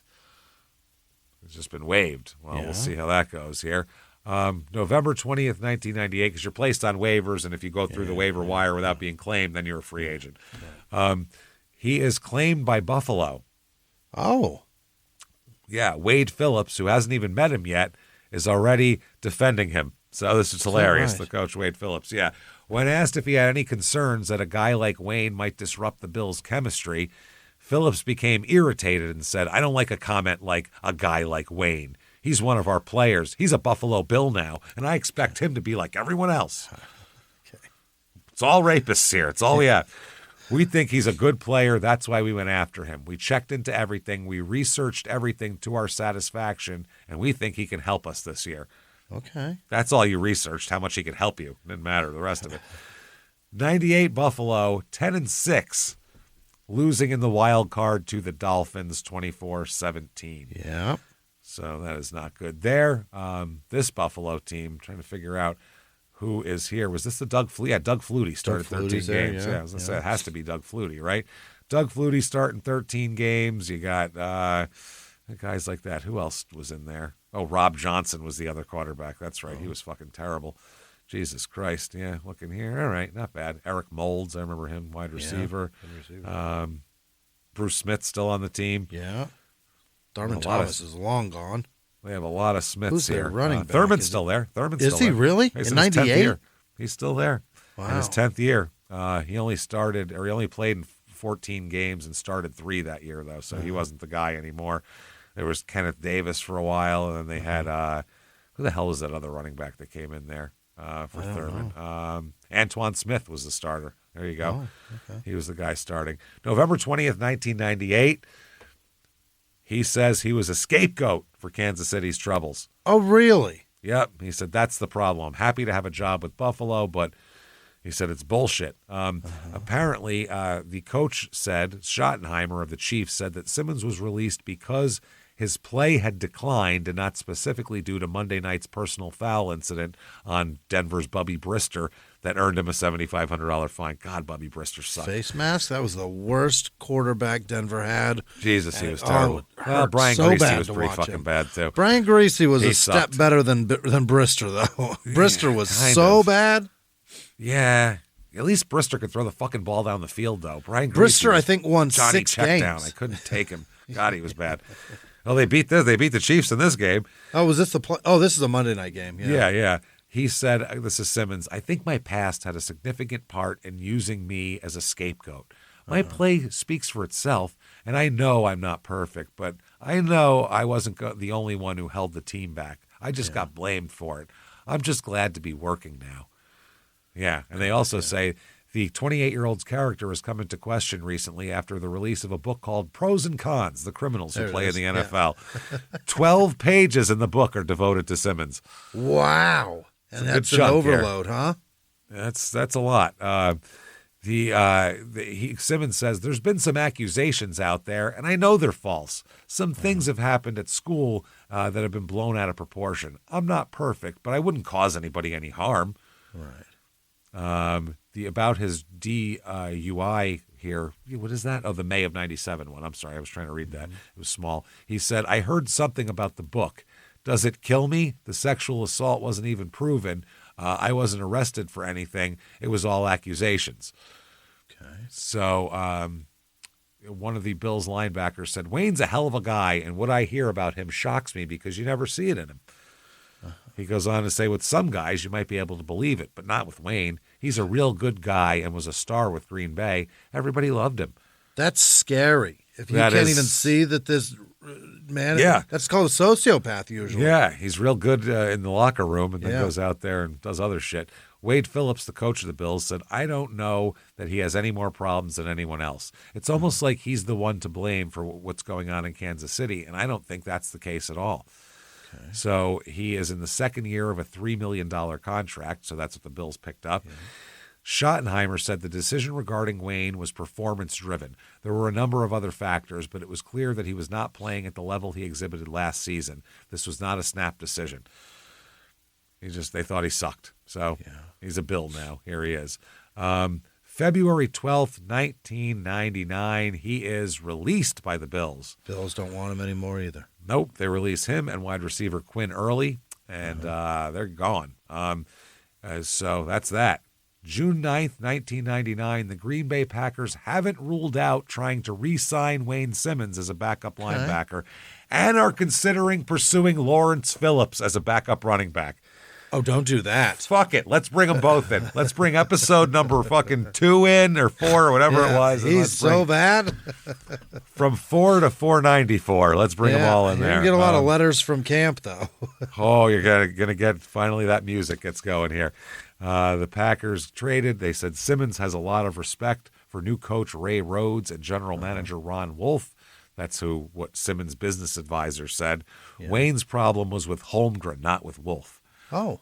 So now that Holmgren's gone, now you got it. So August 15th, 1999, Simmons is going to sit out this season. No. See this step back and take a breather. It's not that nobody wants him. He's just, I need to take some time off. He's going to take some time off here. A source close to Simmons here said that he received feelers from several teams, but wasn't pleased with the offers. Yeah. So they said that here's an article from November 1999 saying, last year the Buffalo Bills fell in love with Wayne Simmons, another troubled soul who was waived by the Kansas City Chiefs during the season, in part because he was a bad citizen. The Bills signed him, angered many of their fans by doing so, then got nothing in return from Simmons, who was a non-productive player. Sign him, piss everybody off, and he doesn't even do anything. October 20th, 2000... Here we go. Ex-Chiefs linebacker prepares another play for nightclub. He wants to buy a nightclub. Don't do that. Perfect. Then he'll never get in trouble again. All his problems no DUIs. Are around booze and fighting and aggression. Yep. So they say NIMBY alert is the headline here. Not in my That's backyard. suburb speak for not in my backyard. Yeah. It generally applies to homeowners battling unexpected zoning changes, but former Chiefs player Wayne Simmons is all too familiar with the term. He's been courting NIMBYs ever since he began his efforts to reopen the former 39 on Main nightclub as a restaurant and bar to be called 50/50 on Main. Net result, Simmons' planned summer opening was delayed. Now he's back. He's applied for the liquor license and hopes to open by early December.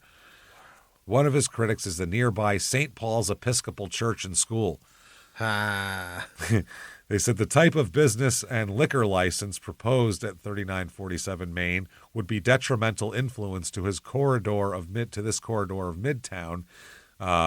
Rector Robert E. Wood wrote to Kansas City Liquor Control during last summer. We were well aware of the problems such establishments have caused in the Westport area and the extreme difficulties law enforcement has had in controlling situations there. Simmons said he's now assured neighbors that, as property owner himself, he'd never do anything to jeopardize the neighborhood, so everything's on the right path. Yeah. As for Westport's youthful crowds, we're going to have people 25 and older in here, he explains. We're not going to deal with kids anyway. How do you keep it to 20? You can't say someone can't come in if they're 21 to 25. That's not legal. And what does that even mean? We're not going to I don't know. Deal with kids anyway. It's so weird. St. Paul's remains unconvinced. Mm-hmm. Yeah, no shit. They said if he sticks to his occupancy of about 260 and a 1:30 a.m. closing time, I don't see a problem with it. That's what the Kansas City's top police officer said there. So, I mean, if he follows the law, it's fine. Yeah. They said Westport's crowd woes are based on the proliferation of far larger, mostly nightclub venues and the younger clientele they attract. Yeah, bar and grill's a different thing. As far as public safety concerns are, at this point, I don't see anything to worry about with this club. That's what the police officer said. So here we go. Here's an article from December 26th of that year. How odd that liquor control head Eldon Audsley places the odds of former Chiefs star Wayne Simmons finally getting his 50-50 on Maine nightclub open at 50-50. How about Puts that? his odds at 50-50. Yeah. Simmons has been courting still dissenting neighbors like the St. Paul's Episcopal Church. I don't know why you have to have every neighbor's permission to open up a business in fucking America. You know what? You take your Jesus somewhere else if you don't like it. It's a free fucking country. Guess what? I'll open my shit. If you don't like it, go that way and fucking tell people lies. What the fuck do I care? Who cares? Yeah. Go beg people for fucking money for nothing somewhere else.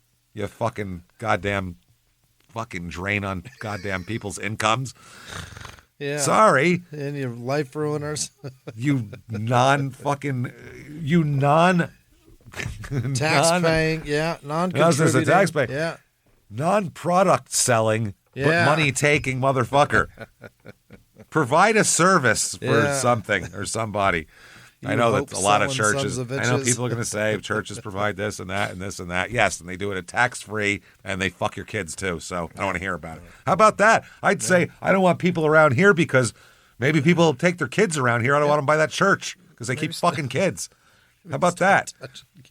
The fucking Catholic Church is going to fucking talk shit about we don't want undesirables in the area? Okay, let's talk, motherfucker. You're the undesirable.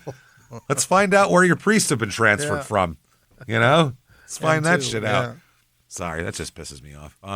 In the tradition of elections everywhere, they said Simmons' quest to gain the needed votes from the surrounding business owners within a 250-foot radius has come down to a photo finish. This is during the 2000 election. So they said sort of like Florida. I don't like predictions, but they're now within one vote of obtaining a majority. It's so stupid, man. January 7th, 2001, he is arrested for assault. Oh? So that's not good. Who's he assaulting now? We'll find out something, I believe, on that. But he also here, he gets his liquor license 5 days later. He did so he's get arrested for assault, then he gets his liquor license. Well, now you can have a liquor license. Now you can. I think he just got the last vote to go his way. That's all it was. So they said, as far as I know, the only unresolved issue is parking, and they're working on that. It's getting so close.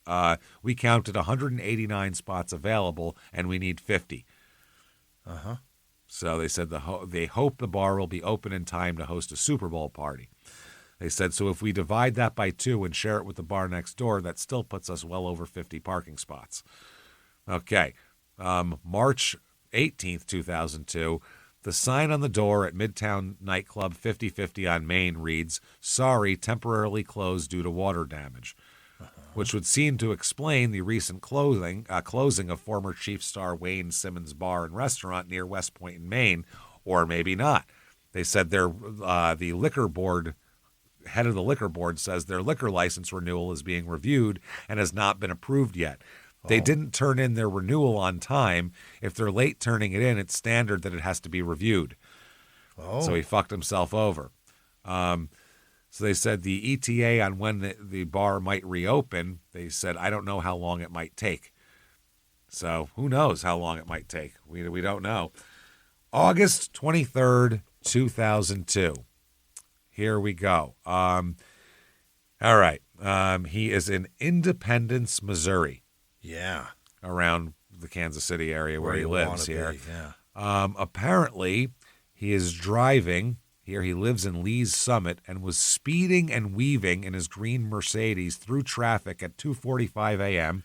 He certainly got the idea of what nice cars are. He knows. In the suburb of Independence, the car rolls over several times, flips and rolls and lands in a ditch. The engine of the car catches on fire. Uh-oh. Witnesses try to pull Simmons out, but couldn't get his seatbelt off. Oh, no. Firefighters arrived, put out the fire, and pulled Simmons out. He was transported to the hospital and pronounced dead. Get the fuck out of Fucking here. dead. Dead. What the fuck? Yep, no one else was in the car. One car accident. Refused to learn a lesson. Refuses. 3 a.m. Dude, if this guy just went home at midnight, his whole life would be different. His whole entire fucking life would have been different. Every time. He just went home at midnight. Done. No rape charges, no assault charges, no DUIs, no killing yourself no rapes. in the car. No, nothing. Nothing. The Chiefs' defensive end, Eric Hicks, said it's such a shock. Wayne was so energetic and tough. He was a very intense guy, and I think one of the best linebackers in the country. He had a good career. It's really sad. Is that not the way Derek Thomas died? I mean, apart from the alcohol and rolling a car, and didn't he die in a car accident too? I thought he died in a car accident. Yeah, that's what I thought. That's crazy. He died in one car accident. They ended up doing the autopsy. His blood alcohol level 0.19. Again. He's got a more than baseline double. that he stays at. Yeah. That's where it's his fucked up. Yeah. He likes to be. 0.2 is fucked up. Yep. And, it was on I-70 near Independence. And they said that he was driving more than 100 miles an hour and weaving in traffic. Wow. Dude, went 100 weaving while you're shit-faced. You deserve it. You're an asshole. You're going to get it, yeah. You're going to kill somebody else. I'm glad he killed himself and not somebody else, honestly. Yeah, it could have been way worse. Yeah. If you're shit-faced driving 100 weaving through traffic, I do not feel bad if you get in a one-car accident and die. I go, thank God you didn't kill anybody else. Right. Good. Yeah. Fuck you. It's shocking that you did die, to be honest. It is. Yeah, it's only because he caught on fire, I think, probably. Yeah, right. So that is a lot. No alcohol was found inside his car, but they said several witnesses saw Simmons drinking heavily in the hours before the accident. Wow. He died of blunt head and neck injuries. What the fuck? So he's probably unconscious. That's why he died. That's fucking terrible. You know what I mean? The flames probably killed him because he was unconscious. Possibly. Or he got smashed in the head. He couldn't get out. No one could get his seatbelt off. Yeah. So, can't get enough of Wayne Simmons? Let's see. We have a 1993 Classic 4-Sport card. Remember those, the 4-Sports? No. These were cards. They were Classic brand. Yeah. And you'd get, it was like college players of like draft choices. Yeah. And they had baseball, basketball, football, and hockey. Oh, and they had hockey. all 4 different cards. Yeah, I remember that. That was pretty cool. There is also the Wayne Simmons 1994 Topps card. That's $1.59. The Classic 4-Sports, $1.47. So you can get Wayne stuff pretty cheap here. A Wayne Simmons autographed 1994 Fleer card here is $119. What? Or best offer. Yeah, I mean, best offer is around $28. Let's go best offer here. Yeah. And then a 93 signed playoff Wayne Simmons Green Bay Packers rookie with an autograph and a certificate of authenticity here. Yeah. Is $149 for an auction and $194 buy it now. I mean, they're continuing his legacy by raping people with yeah. That is great. Who would want to pay that for that shit? Holy shit, man. I don't even know. That is fucking hilarious. My God. And I have to say here, I feel sorry for all these people, but not nearly as sorry as I feel for Wayne Simmons, Global Customer Excellence Lead at Pfizer. Yeah. And he's like a bald-headed black guy, so he's got to go, damn it. We have Wayne Simmons. This guy's a doctor, I think, an anesthesiologist, board-certified anesthesiologist. We have him. And finally, Wayne Simmons, complete fucking fraud, former Fox News guest commentator who claimed to be an ex-CIA agent and was exposed as a fraud by CIA analyst Kent Clisby and convicted of multiple counts of fraud and other violations in 2016. Dipshit. Yeah, he actually worked for the CIA as an intelligence consultant, but made up a whole big other thing that he did that he didn't do. Wow. So there you go, everybody. There is Wayne Simmons. Oh, wow. Quite the life. He's a bit of an asshole, this guy, no? I'm not a fan. No, I mean, apart from like the fact that he played for teams that I'd have to root against anyway. Fuck that guy. All the teams you hate, he played for. But, he's a scumbag anyway. What a fucking dirtbag. Wow. Dude, I'm sorry. Don't feel bad at all for a guy shit-faced driving 100 miles an hour. Asked for it, for sure. Tempted fate. Don't drive drunk, and if you do for some crazy reason, fucking 10 and 2 speed limit, dipshit. Don't drive 100. Yeah. Your fucking shit is slowed. Back roads? I don't know. No, something. back roads is where Don't the do it kids at all. are. But fuck, this is crazy. You can't go on an interstate weaving in between traffic when you're shit-faced like that. What an asshole. And, yeah. 5 in the morning? Is that what you said? 2:45. It's around 3 o'clock is when bad things happen to him. That's his time, yeah. What do you think happened in the rape case there? I think he's a terrible person. I think he did it. I think he did something. I super believed that girl. I believe something, yeah. Because otherwise, he definitely put it in her. Or tried to. He put something in her because she's torn. So why would he tell his friend that he just couldn't at all? And so that doesn't make sense. That we would. I think he felt shame that he. I believe. Is there any way to not get in trouble for that? He's dead. Like who cares? Okay. Fuck him. Yeah, He's a scumbag. It feels like he felt shame of being with a young girl and just told him, no, she jerked me off. That's all. That's what I'm thinking too, kind of. Yeah. Plus, it's also she's just too little, man. I can't get my big old dick in there, right? Because I'm a big man. My dick is so big. I only fuck women because that's the only one that can handle this. They got big monster python. Big enough pussies for me. Otherwise, I can't handle it. I gotta, So there you go. There is Wayne Simmons. Definitely, if you like this story and any other stories we tell, head over to whatever app you're listening on and give us 5 stars. It helps a ton. Also, definitely head over to shutupandgivememurder.com. Get all your shit there. Get your merchandise. Get your tickets for live shows. Full slate of Small Town Murder live shows. And some of them are sold out already. Buffalo is sold out. Yeah.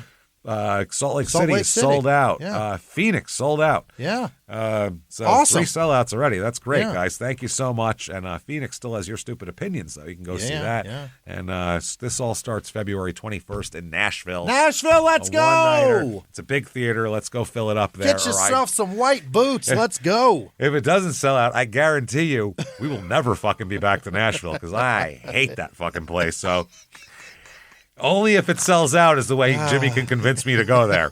And if there is one empty seat, I can say, never again. All right, moving on. We don't ever have to go there again. So better sell it out.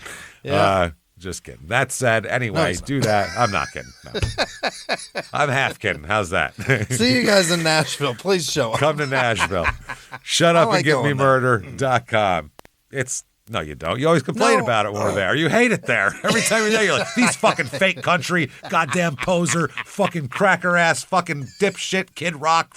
You have you hate it more than I do there. What are you talking about? I like the real Nashville where there's where's that? That doesn't exist anymore. I follow Kip. My buddy Kip takes me and shows me the coolest underground Nashville spots.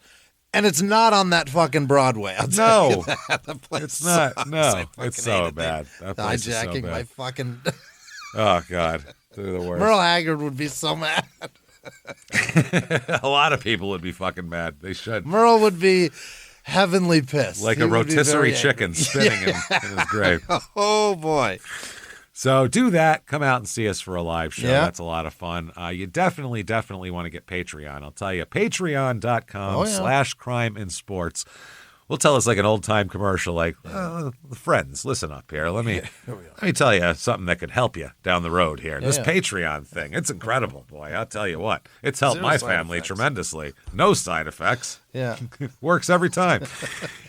Anybody $5 a month or above, you're going to get everything we have to offer. Right as soon as you subscribe, you're going to get hundreds of back episodes of bonus shit you've never heard before. Then you're going to get new ones every other week, one Crime and Sports, one Small Town Murder, and you get them all. You get everything. This week, what you're going to get for Crime and Sports, we're going to talk about the history of Super Bowl halftime shows. Terrific. Where they came from and where they are now, because they're much different than they used to be. And then for Small Town Murder, we're going to talk about, honestly, one of the worst killers of all time. Really bad guy. Because he got killed before he was ever caught. Yeah. He had a table. He wasn't, dude. Was like John Wayne Gacy looked to him for ideas. Put it that way. He's John Wayne Gacy and Jeffrey Epstein mixed together. That's exactly right. With bad guy. A touch of Dahmer, a sprinkling of Dahmer. Because it's a sprinkle. Because there was a jar. Because of the thing.